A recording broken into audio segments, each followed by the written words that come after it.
Friends, આપણે આજે SV84 ટોપ show episode 3 ચાલુ કરીએ છીએ, રાઈટ? આજનો ટોપિક છે ઈસરો દ્વારા ડેવલપ કરવામાં આવેલી સેટેલાઇટ નેવિગેશન સિસ્ટમ નેવિક, જેના વિશે દેવલ મહેતા, આપણા ક્લાસમેટ અને ઈસરોના સાયન્ટિસ્ટ, આપણને એના વિશે કહેશે. દેવલ મૂળભૂત તો વિદ્યાનગરમાં અમારા બમાં જ ભણતો હતો, એટલે એ રીતે બહુ ક્લોઝ હતો, પણ એ વખતે પણ આટલો જ વર્સેટાઇલ હતો. એને સંસ્કૃત બહુ સરસ આવડતું હતું, ગુજરાતી સુપર, મેથ્સ સાયન્સમાં તો ખાટું હતો જ, અને મ્યુઝિક ને એ વખતે પણ બહુ ઉસ્તાદ હતો, બધું જ ખબર પડતી હતી. અને બરોડા ગયો 10th માં, આઈ થિંક 10th પછી, અને કોન્ટેક્ટમાં રહ્યા, એટલે આજે બધા જ પ્રોગ્રામ લગભગ આપણી સાથે હોય છે. એની બીજી સ્પેશિયાલિટી છે વનેચરનો વરઘોડો એને આખું મોડે છે, એટલે શાહબુદ્દીન રાઠોડની સ્ટાઇલમાં એ સરસ બોલી શકે, જેનો એક અલગ એપિસોડ કરીશું આપણે. તો સૌથી પહેલાં આપણે દેવલ મહેતાને સાંભળીએ આજના વિષય વિશે, અને દેવલને આ વિષયમાં પ્રેરણા કેવી રીતે મળી એની હું એક ઝલક આપી દેવા માંગુ છું. આપણે બધા જાણીએ છીએ કે દેવલ, જેમને ઘણા વર્ષોથી ફોલો કરે છે, એવા શાહબુદ્દીન રાઠોડ, એક વખત દેવલ શાહબુદ્દીન ભાઈનો કાર્યક્રમ સાંભળતો હતો. એમાં આપણે એપિસોડનું વર્ણન કર્યું. શ્યામજી કુંભારનો ગધેડો ખોવાયો હતો. શ્યામજી કુંભારનો ગધેડો ખોવાયો હતો. એ શોધતો શોધતો અદેપાના પીપળા ઉપર ચડી અને બેસી ગયો કે મને દૂરથી ક્યાંક ગધેડો તો દેખાય. અને એ જ સમયે એ પીપળા નીચે એક પ્રેમી યુગલ આવ્યું. યુગલનું નામ હતું મધુકર અને શ્વેતા. મધુકરે શ્વેતાની આંખોથી આંખો મિલાવીને એવું કહ્યું કે શ્વેતા, મોતી જેવી તારી દંત પંક્તિઓ. દેવલ કેમ સાહિત્યનો રસિક છે મને હવે ખબર પડી, કે શાહબુદ્દીને બધું બહુ એને શીખવાડી દીધું. શ્વેતા, મોતી જેવી તારી દંત પંક્તિઓ, ગુલાબની પાંદડી જેવા હોઠ, દીપશિખા જેવી નાસિકા અને નિર્દોષ હરિણીની આંખો જેવી તારી સુંદર આંખો, કામદેવના ધનુષ જેવી તારી ભમરો, મેઘ જેવો કેશકલાપ અને ચંદ્રવા જેવું મુખારજી. પ્રિય પ્રિય, તારી આંખો મને આખું જગત દેખાય છે. આખું એને કીધું પ્રેમીએ પ્રેમિકાને કે આ બધું વર્ણન કર્યું, અને તારી આંખો મને આખું જગત દેખાય છે. ઉપર બેઠેલો શ્યામજી કુંભારથી ના રહેવાય. એને કીધું મારો ગધેડો ક્યાંય દેખાય છે? ત્યારથી દેવલને પ્રેરણા થઈ કે ગમે તે કરીએ, ગધેડો શોધવાની તો ટેકનોલોજી લાવી જ પડશે.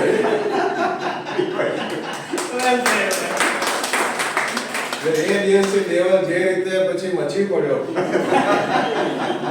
શાહબુદ્દીને તો પ્રકરણ મૂકી દીધું મારી આગળ, પણ દેવલે જ છોડ્યું નથી.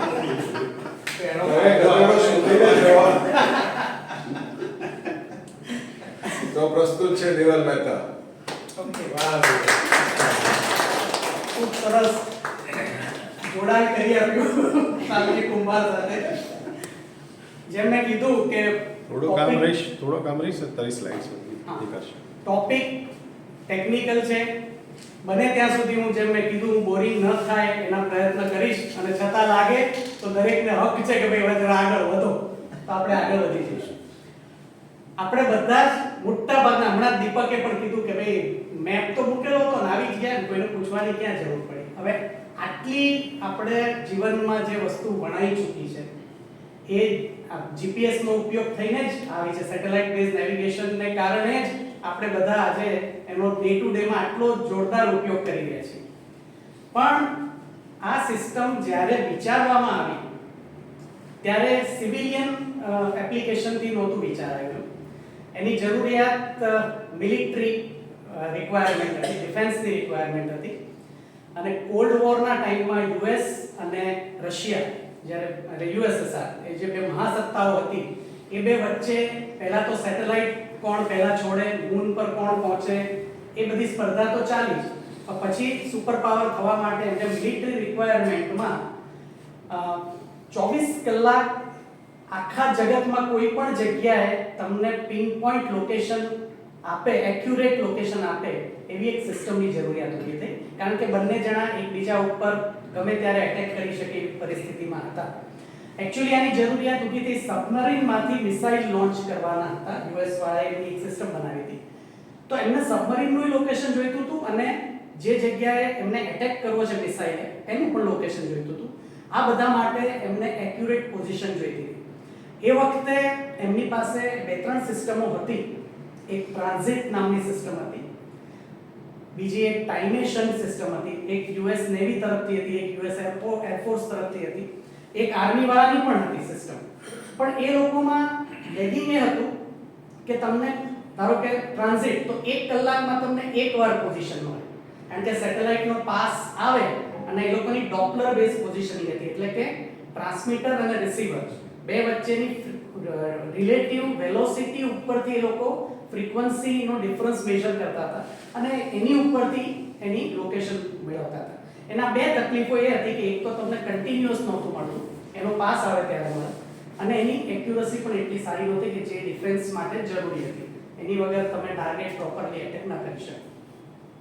એટલે યુએસ ની આ 2 થી 3 સિસ્ટમો, એક હતી ટ્રાન્ઝિટ જે યુએસ નેવીની હતી, એક હતી ટાઇમેશન કે જે યુએસ એરફોર્સની હતી. એ લોકો અને આર્મીની પણ એક સિસ્ટમ હતી જેનું નામ સેકર હતું, SEC ઓર સેકર. એ બધાએ ભેગા થઈને પછી એક જીપીએસ નો પહેલો સેટેલાઇટ બનાવ્યો. નામ તો પાછળથી આપવામાં આવ્યું, પણ એક સેટેલાઇટ કે જેમાં સેટેલાઇટ આપણે જોઈશું કન્સેપ્ટમાં કે તમારે ઓનબોર્ડ સેટેલાઇટની અંદર એકદમ એક્યુરેટ એટમિક સ્ટાન્ડર્ડ ક્લોક જોઈએ. એ જો હોય તો જ તમને પ્રિસિશન એક્યુરસી વાળું લોકેશન મળી શકે. અને એ ટાઇમેશન સેટેલાઇટમાં પહેલીવાર એમણે એ એક્યુરેટ ક્લોકને સ્પેસમાં મોકલી યુએસ વાળાએ, અને પછી એના બેઝ ઉપર એમણે આખો એક જે સેટેલાઇટ બનાવ્યો અને વાપર્યો એ જીપીએસ પછી નામ આપવામાં આવ્યું Navstar GPS, global positioning system. Parallel Russia વાળાઓએ એમની પણ આ જ પ્રકારની રિક્વાયરમેન્ટ હોવાને કારણે એમણે પણ સેટેલાઇટ બેઝ નેવિગેશન સિસ્ટમ બનાવી. એનું નામ હતું ગ્લોનાસ. જીપીએસ અને ગ્લોનાસ બે લગભગ 80s માં જેને કહેવાય કે શરૂ થઈ. એનો આઈડિયા ભલે 70s માં હતો, 80s માં શરૂ થઈ અને 90s માં એનું ફૂલ ફ્લેજ કોન્સ્ટેલેશન મુકાય, એટલે કે વપરાશમાં આવી બધા માટે.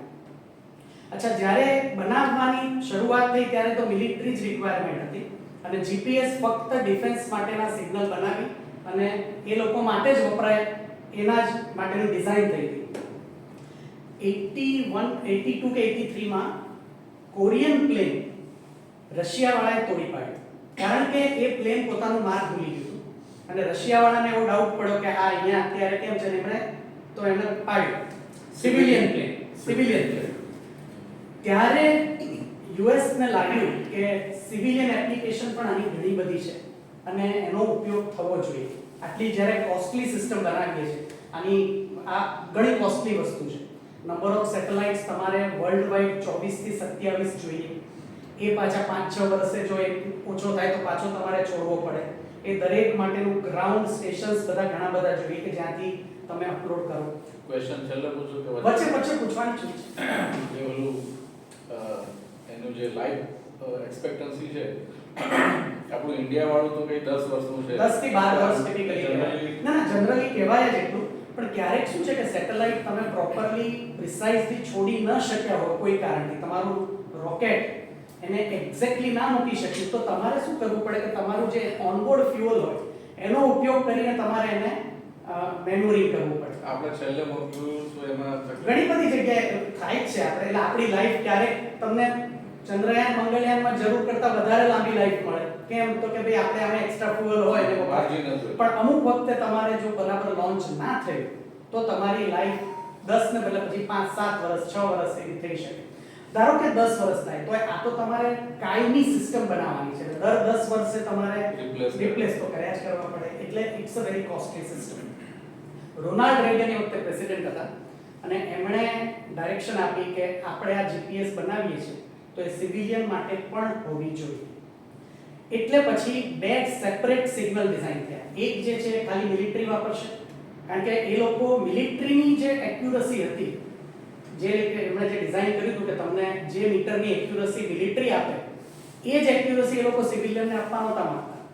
એટલા માટે એમણે સેપરેટ સિગ્નલ ડિઝાઇન કર્યા. સિવિલિયન માટે છે, આ ડિફેન્સ માટે. એટલે ફ્રીક્વન્સી જુદી હોય. ફ્રીક્વન્સી જુદી કરી નાખી, કોડ જુદા કરી Accuracy. નાખી, આખી બધું અલગ જ કરી નાખી Accuracy. Accuracy માટે. અને બીજું કે આપણે જોઈશું કે જેમિંગ અને સ્પૂફિંગ આ બે આસ્પેક્ટ છે કે મિલિટરી એંગલથી એની બહુ વધારે ઇમ્પોર્ટન્સ હોય. તો જો તમે તમારી ડિઝાઇન જે છે સિગ્નલ ડિઝાઇન એ તમે સિવિલિયન સાથે ઓપન કરો ત્યારે જ કરી શકો જ્યારે તમે એને રિવીલ કરો કે આ બધી વસ્તુ આ રીતની છે. તો એ લોકો કોઈ પણ સિવિલિયન તમારા જ સિગ્નલને મિમિક કરે અને ટ્રાન્સમિટ કરે ધરતી પરથી જ ક્યાંકથી, તો તમારા જ સિગ્નલ એ કાં તો જેમ કરી શકે કાં તો ઇવન સ્પૂફ પણ કરી શકે. આપણે હમણાં કર્યું ને, હમણાં જીપીએસ સ્પૂફિંગ જે એરપોર્ટ પર થયું છે આપણે એ પણ થોડું જોઈશું.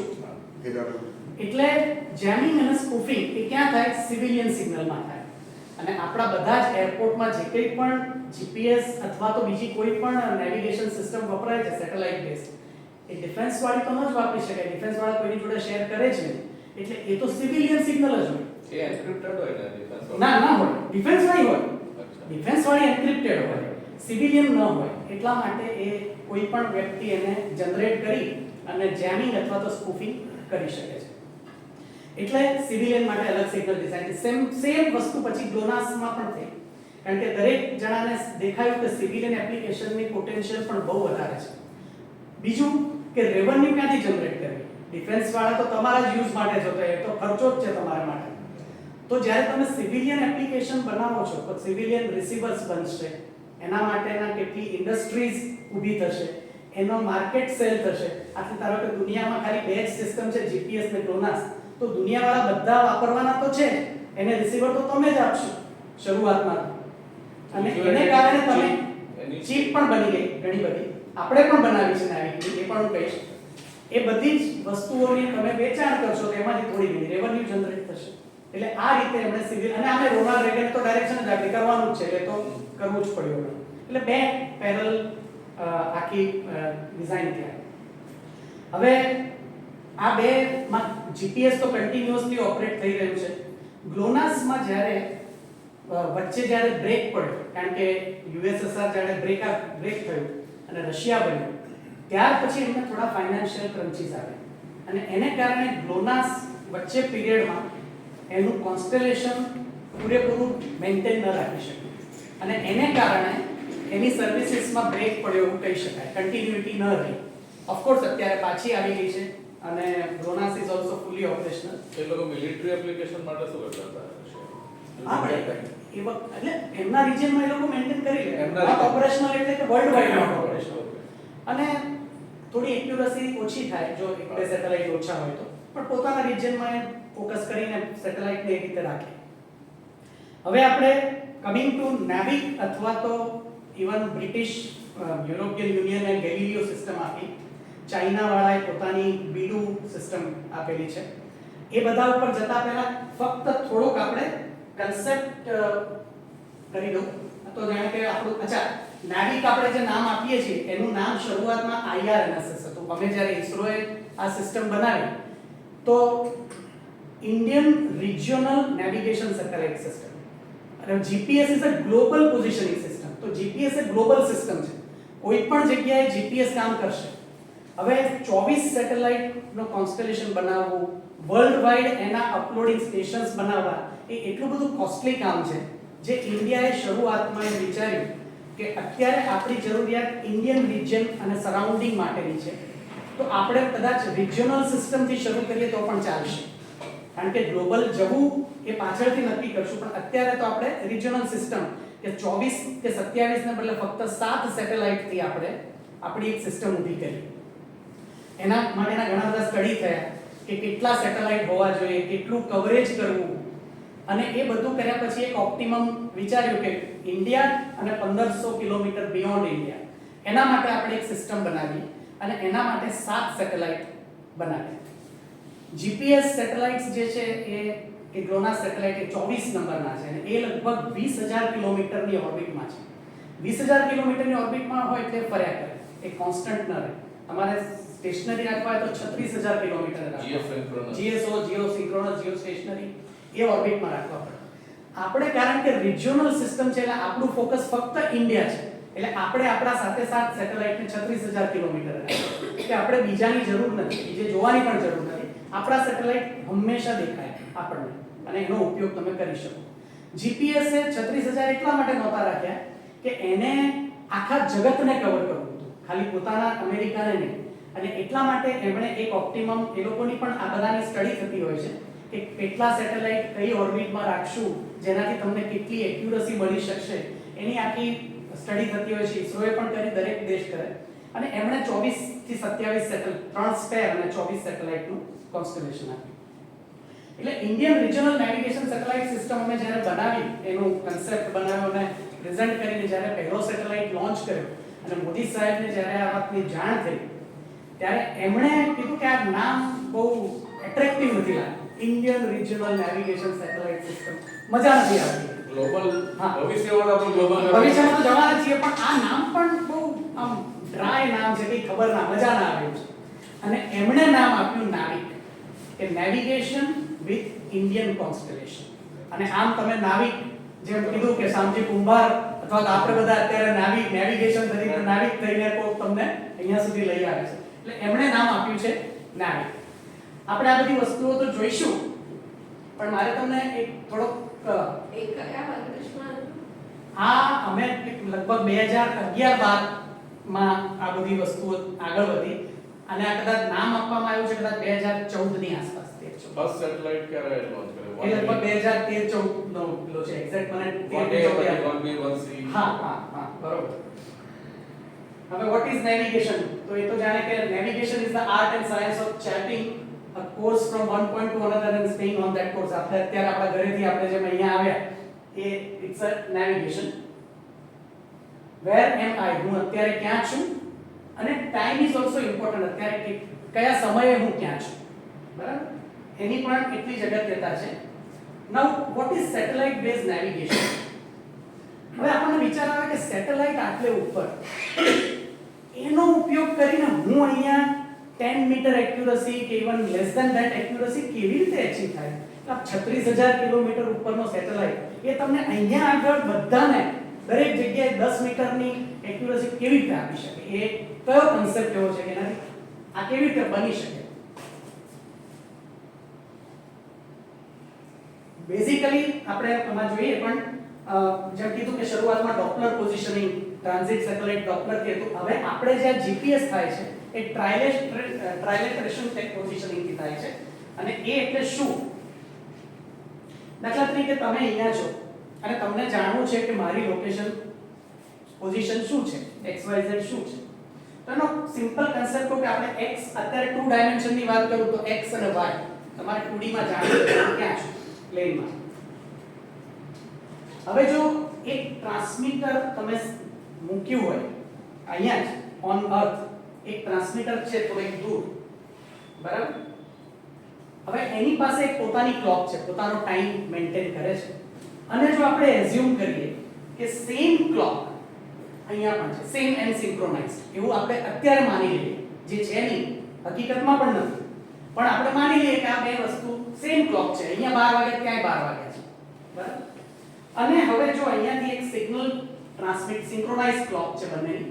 હવે જો અહીંયાથી કોઈ પર્ટિક્યુલર રેડિયો સિગ્નલ ટ્રાન્સમિટ કરવામાં આવે કોઈ પણ, તો it will take some time to reach, બરાબર? એટલે અહીંયા આગળ ધારો કે 1 વાગે એને મોકલ્યું તો 1 વાગે ને અમુક મિલિસેકન્ડ પછી એ રેડિયો સિગ્નલ અહીંયા પકડાશે, બરાબર? તો એ નોંધ્યા પછી હવે એ શેની પર આધાર રાખે? બંને વચ્ચેનું કેટલું અંતર છે, એની પર અંતર વધારે તો ટાઈમ વધારે લેશે. ધારો કે એ બે વચ્ચે r1 ડિસ્ટન્સ છે તો અમુક ટાઈમ પછી અહીંયા પહોંચશે. હવે જો એને અહીંયા આગળ ધારો કે 3 મિલિસેકન્ડ લાગી અને આને બી જોઈ લીધું કે અત્યારે તો એને એટલી ખબર છે કે 1 વાગે મોકલવાનો હતો, મને 1 વાગીને 3 મિલિસેકન્ડે મળી ગયું, તો 3 મિલિસેકન્ડ ગુણ્યા સ્પીડ ઓફ લાઇટ કરે તો એને એટલી ખબર પડે કે આટલું ડિસ્ટન્સ છે. પણ એ કઈ બાજુ છે નથી ખબર, એ તો અહીંયા પણ હોઈ શકે, આખા સર્કલમાં ગમે ત્યાં હોઈ શકે, બરાબર? સો અહીંયાથી r1 ડિસ્ટન્સ ઉપર કોઈ પણ જગ્યાએ અહીંયાથી હોઈ શકો છો તમે. એટલે અહીંયાથી તમે જોવા જાવ તો xy અહીંયા છે કે અહીંયા કઈ જગ્યાએ છે ખબર નથી, પણ આટલા રેડિયસ ઉપર કંઈક છે. હવે તમે માની લો કે મારી પાસે બીજું ટ્રાન્સમીટર પણ છે, બીજા લોકેશન ઉપર, અને હું ત્યાંથી પણ આ જ વસ્તુ કરું છું. એની પાસે પણ સિંક્રોનાઇઝ ક્લોક છે, એવું માની લઈ બધી ક્લોક સર્કિટ છે, તો એ પણ મોકલે છે સિગ્નલ, અને એનું ડિસ્ટન્સ r2 છે. તો એનો એક r2 નો જો તમે સર્કલ દોરો તો હવે આ બેમાં તમને બે લોકેશન આવે, એટલે કાં તો તમે અહીંયા છો કાં તો તમે અહીંયા છો, એટલે હજી એ વસ્તુ એમ કે સિંગલ સોલ્યુશન આવ્યું નથી. અને જો તમે ત્રીજું એક ટ્રાન્સમીટર મૂકો આ જ કન્સેપ્ટ, જે આને આપણે એમ કહીએ કે આ x1 y1 ઉપર છે, આ x2 y2 ઉપર છે લોકેશન વાઇઝ, આ x3 y3 ઉપર છે, અને xy આપણે ગોતવા છે. તો આ ત્રીજું મોકલ્યું તમે, અને એ પણ r3 થી મોકલ્યું, તો તમને એનો ત્રીજો જે સર્કલ મળે એનો ઇન્ટરસેક્શન જે છે, એટલે તમે જો રેન્જ ઇક્વેશન 3 લખો, આપણી પાસે range equation is very simple. તમે આ રેન્જ ઇક્વેશન છે બહુ સિમ્પલ છે, x1 x મતલબ x x1 square y y1 square equal to r square. હા આ પેપર લેવાય ને મારે નોટ કરવા છે, કારણ કે ક્વેશ્ચન પેપર લઈને આવે છે. આ બધું ફોર્મ્યુલા લખવાની આવશે. મારું ધ્યાન એટલું રાખે કે પ્રેઝન્ટેશન એનું જ હોવું. એટલે વાત એ છે કે તમારી પાસે 3 રેન્જ ઇક્વેશન છે, બરાબર? આપણે જાણવું શું છે? x અને y, બરાબર? x ને y જાણવા માટે તમારી પાસે આ બીજી બધી વસ્તુની જાણકારી હોવી જોઈએ, બરાબર? તો x1 y1 ની જાણકારી આપશે કોણ? x1 y1 ની જાણકારી આની પાસે નથી કે લોકેશન ક્યાં છે, બરાબર? હવે જો આ ફિક્સ હોય તો તમે ફીડ પણ કરી શકો કે ભાઈ મારું એક ટ્રાન્સમીટર અહીંયા છે, બીજું અહીંયા છે, ત્રીજું અહીંયા છે. પણ સેટેલાઇટના કેસમાં ફિક્સ નથી, એ ફરતા રહે છે, બરાબર? એટલે આનો રસ્તો કેવો હોઈ શકે કે આ જ્યારે સિગ્નલ અહીંયા મોકલે છે એની સાથે સાથે પોતાની પોઝિશનની ઇન્ફોર્મેશન પણ મોકલે કે હું અહીંયાથી મોકલું છું, બરાબર? એ જ્યારે મોકલે એનો મતલબ કે જ્યારે અહીંયા આગળ સિગ્નલ મળે ત્યારે કેટલો ટાઈમ ગયો તો ખબર પડે, સાથે સાથે પેલો મને એમ પણ કહે છે કે હું આ જગ્યાએથી મોકલું છું. એટલે તમને x1 y1 મળી જાય, એ જ રીતે x2 y2 મળી જાય, x3 y3 મળી જાય, અને તમને આ ઇક્વેશન તમે સોલ્વ કરી શકો, બરાબર? હવે જ્યારે આ જ વસ્તુ 2D ને બદલે સેટેલાઇટના પરિપ્રેક્ષ્યમાં જુઓ તો એ આખા સ્ફિયર બનશે, કારણ કે એ 3D ની વાત બનશે, બરાબર? સ્પેસ તો 3D છે, તો એ રીતે તમે 3D માં આ જ વસ્તુને એઝ્યુમ કરો કે એક સેટેલાઇટ છે, બે સેટેલાઇટ છે, તો એનો ઇન્ટરસેક્શન આખો એક પ્લેન આવશે, પોઈન્ટ નહીં આવે. એ પ્લેનમાં પછી તમે ત્રીજું જ્યારે લેશો ત્યારે તમને એનું એક ઇન્ટરસેક્શન કોમન પોઈન્ટ મળે. એટલે તમારે 3 રેન્જ ઇક્વેશન સોલ્વ કરવા પડે છે. ટિપિકલી તમારા અનનોન 3 હોય x y z, તો તમારી પાસે 3 અનનોન માટેના 3 ઇક્વેશન હોવા જોઈએ કે જે તમે સોલ્વ કરો, બરાબર? હવે આમાં આપણે એઝ્યુમ શું કર્યું હતું કે આપણી પાસે આખી એના મેથેમેટિક્સ છે, આપણે એમાં બહુ જવું નથી કારણ કે કન્સેપ્ટ જ મેં તમને કીધા, બરાબર? હવે ધારો કે મેં પહેલા શું કીધું કે x y z 3 અનનોન છે, ચોથું એક અનનોન b તરીકે મૂક્યું. કેમ મૂક્યું? કે આપણે પહેલા શું કીધું કે બધી જ ક્લોક જે છે સેમ છે અને સિન્ક્રોનાઇઝ છે, બરાબર? હવે આ ક્લોક જે છે એટોમિક સ્ટાન્ડર્ડ ક્લોક જોઈએ છે. કેમ? કારણ કે ક્લોકની અંદરની થોડીક પણ એરર એ તમને સ્પીડ ઓફ લાઇટ થી મલ્ટીપ્લાય થઈને તમારી રેન્જ એરર તરીકે આવવાની છે. તમારી પોઝિશન છે એ ફ્યુ કિલોમીટર્સ અવે આવશે, બરાબર? એટલે એ તો ચાલે જ નહીં, તો તમારે વેરી એક્યુરેટ ક્લોક મૂકવી પડે. એટલે કઈ જગ્યાએ? ટ્રાન્સમીટરમાં તો મૂકવાની છે, સેટેલાઇટમાં તો, પણ કે યુઝરમાં મૂકવાની છે. કેમ? તો કે આપણે કીધું કે તો સિન્ક્રોનાઇઝ્ડ જ જોઈએ બધી જગ્યાની ક્લોક. હવે જો એમાં મૂકવા જાવ તો રિસીવરની સાઇઝ અને રિસીવરની કોસ્ટ એ કોઈ સંજોગોમાં પ્રેક્ટિકલી શક્ય બને જ નહીં, બરાબર? Very costly clock, very bulky clock, તો એને તમે રિસીવરમાં તો ન જ લઈ શકો. તો એનો ઉપાય શું? તો એનો ઉપાય કીધું કે ધારો કે આપણે ક્લોક ઓફસેટને પણ એક અનનોન તરીકે જ લઈએ, જેમ x y z અનનોન છે એમ clock offset with satellite clocks is also another unknown which is bias b. તો તમે 4 અનનોન માટે સોલ્વ કરો તો એનો મતલબ શું થયો કે x y z માં 3 ઇક્વેશન થી નહીં ચાલે, 4 ઇક્વેશન જોઈશે, ચોથું b માટે. તો તમારે 4 રેન્જ ઇક્વેશન જોઈએ, એટલે કે 4 સેટેલાઇટ સાથે તમારું રિસીવર લોક થાય, એની રેન્જ કાઢે, એની પોઝિશન લે અને ઇક્વેશન સાઇમલ્ટેનિયસ સોલ્વ કરે, તો તમને x y z b મળશે, અને b you can correct locally when you lock to and solve it. તો આમાં એઝમ્પશન એ છે કે બધા સેટેલાઇટની ક્લોક એક પરફેક્ટલી સિંક્રોનાઇઝ સિંક્રોનાઇઝ અને એ આપણે એફોર્ડ કરી શકીએ કારણ કે સેટેલાઇટ કેટલા છે ધારો કે ભારતની વાત કરીએ તો 7 યુએસ ની વાત કરીએ તો 24 એટલે અમે 24 ક્લોક મૂકી રિસીવર કેટલા છે લેક્સ તો તમે રિસીવરમાં તો ન જ મૂકી શકો આમાં તો ચલો ને જેટલી કોસ્ટલી હોય જેટલું વેઇટ હોય એ બધું આપણે એકવાર મૂકીને ચડાવી દીધું બરાબર પણ રિસીવરમાં એ ન હોવું જોઈએ બરાબર પણ આમાં મીન સી લેવલની હાઈટનો કઈ કન્સેપ્ટ કરે એ ઝેડ આવી XY Z આવી ગયું ઝેડ આવી ઝેડ આવી ગયું Z આવી ગયું એટલે તમારે બેઝિકલી કેવું છે કે તમને 3 ડાયમેન્શનની પેલું Position. altitude મળી જ જાય છે મળી ના, એ મળી જાય પણ અત્યારે કોમર્શિયલી આપણે યુઝ કરીએ એમાં ઝેડ નથી મળતા આવે છે શેમાં આપણે જે કોમર્શિયલ કરીએ એમાં હાઈટ નથી એટલે મળતી એમાં કેવું છે કે તમે જે મોબાઈલમાં વાપરો હા. એ ઘણું what you can say dilute લેવલનું સેટેલાઇટ બેઝ પોઝિશનિંગ છે એનું જે રિસીવર છે એ સૌથી સસ્તું રિસીવર એમને જોઈએ બરાબર એની અંદર એટલે એની અંદર કોઈ સોફિસ્ટિકેશન ના હોય એ તમને ખાલી ક્રૂડ વેમાં તમને બતાવી દે એમને ખબર છે કે એકવાર હું અહીંયા 4 રસ્તે પહોંચી જાઉં પછી ભલે ને 50 મીટર આઉટ હોય એ પકડી જ લેશે કે આ મનીષાની ઓફિસ ક્યાં બરાબર ટૂંકમાં એનું કામ આખું અલગ છે પ્રિસિશનનું નથી બરાબર પણ હાઈટની અંદર અમુક જગ્યાએ તકલીફ પડે છે અમુક કોન્સ્ટેલેશનમાં એ આખી એક અલગ ટોપિક છે હા આ તું જે કે જે પ્લેનની અંદર એટલે આ પ્લેનની અંદર દાખલા તરીકે હાઈટનું હાઈટ માટેનું પ્લેન દાખલા તરીકે મારે લેન્ડિંગ માટે જે છે ને એના માટે એની જરૂર પડે ને એના માટે એ લોકો કદાચ સપોર્ટ માટે એક સુડો લાઇટ કહે છે સુડો સેટેલાઇટ તમે એક સપોર્ટ માટે એરપોર્ટની પાસે એક એવું ટ્રાન્સમીટર મૂકો કે જે તમને હેલ્પ કરે અને અમે તો આખી એક સુડો લાઇટ સિસ્ટમ બનાવી છે DRDO ની એક ચિત્રદુર્ગામાં એમની આખી રેન્જ છે ટેસ્ટિંગ રેન્જ છે અને ત્યાં અમે સુડો લાઇટ સિસ્ટમ થી ઓટો લેન્ડિંગ કરાવડાવ્યું છે વિધાઉટ એની ગાઈડન્સ એટલે કે સુડો લાઇટ ટ્રાન્સમીટર્સ અમે ચિત્રદુર્ગાની સરાઉન્ડિંગમાં 10-12 કિલોમીટરના એરિયામાં મૂક્યા લેન્ડ ઉપર અને ઉપરથી ચિનૂક હેલિકોપ્ટર જે છે આનું આર્મી એરફોર્સ આર્મી એનાથી અમે એક અમારું જે સુડોલાઇટ સિસ્ટમ જે અમે બનાવી છે એને ડ્રોપ કરી લગભગ 10 કિલોમીટર 12-15 કિલોમીટર દૂરથી અને એને વિધાઉટ પાયલોટ વિધાઉટ મશીન ખાલી અલ્ગોરિધમ થી લેન્ડિંગ કરાવ્યું એરપોર્ટના પેલા એમની જે એરપોર્ટના પેલા એની પટ્ટી ઉપર અને એ આખો અમે એક્સપેરિમેન્ટ સક્સેસફુલી કર્યો છે અને મલ્ટિપલ ટાઈમ કર્યો એકચ્યુઅલી આનો ઉપયોગ છે રીયુઝેબલ લોન્ચ વ્હીકલ માટે તમે એકવાર લોન્ચ કરી દો છો પછી આપણું તો જતું રહે છે એને તમારે પાછું વાપરવું હોય તો પાછું લાવવું પડે પર્ટિક્યુલર જગ્યાએ એના માટેનું આ ગાઈડન્સ માટેની આખી વ્યવસ્થા કરેલી છે અને સક્સેસફુલી થઈ છે પણ એની આખી સુડોલાઇટ સિસ્ટમ કહે છે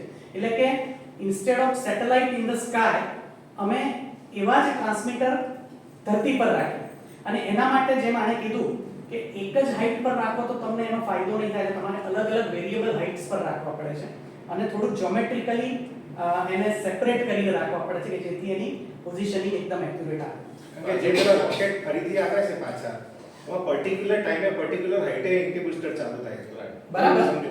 બરાબર પણ એને લાવવા માટે પર્ટિક્યુલર કઈ જગ્યાએ લાવવું તો એ એનું position- ગાઈડન્સ સિસ્ટમ પણ અમે અંદર મૂકી એ પોઝિશન તો મેળવવી જ પડે પણ સાથે સાથે એની હાઈટ મળે તો જ હા. અમુક ટાઈમે એન્ટી બૂસ્ટર ચાલુ થાય છે એટલે આમાં તારી વાત એકદમ સાચી છે આને કીધું હવે આટલું ટેકનિકલી આટલી નીકળી છે વાત તો કહી દઉં કે અમે જે સુડોલાઇટ સિસ્ટમ મૂકી એ તમને હોરિઝોન્ટલી તો આપે છે પ્રોપર એટલે કે ધારો કે તમારો રનવે અહીંયા છે તો એને તો સેન્ટરમાં લાવશે પણ એની જે હાઈટ જે છે એ સુડોલાઇટ સિસ્ટમ પ્રોપરલી નહીં આપી શકે કારણ કે એ તો ધરતી પર તમે ઊંચું કરીને કેટલું કરો 1 કિલો આમ ટેકરા એરિયા છે ટેકરીવાળો છે તો 2, 3, 5 કિલોમીટર કેટલું ઉપર જશે એનાથી તમને હાઈટની એક્યુરસી પ્રોપર નથી મળતી અને આને જે વાત એકદમ સાચી કીધી તો હું બહુ ટેકનિકલમાં જવાનો તો માંગતો પણ આમાં અમે રેડિયો અલ્ટિમીટર કરીને અમારી ઇસરોએ જ બનાવેલી બીજી ટેકનિક વાપરી કે હાઈટ માટે રેડિયો અલ્ટિમીટરનો ઉપયોગ કર્યો અને હોરિઝોન્ટલ પેલા માટે અમારી સુડોલાઇટ સિસ્ટમનો ઉપયોગ કરીને એને એક્યુરેટલી લેન્ડિંગ પણ કરાવવા આ તો જીપીએસ ના હોય તો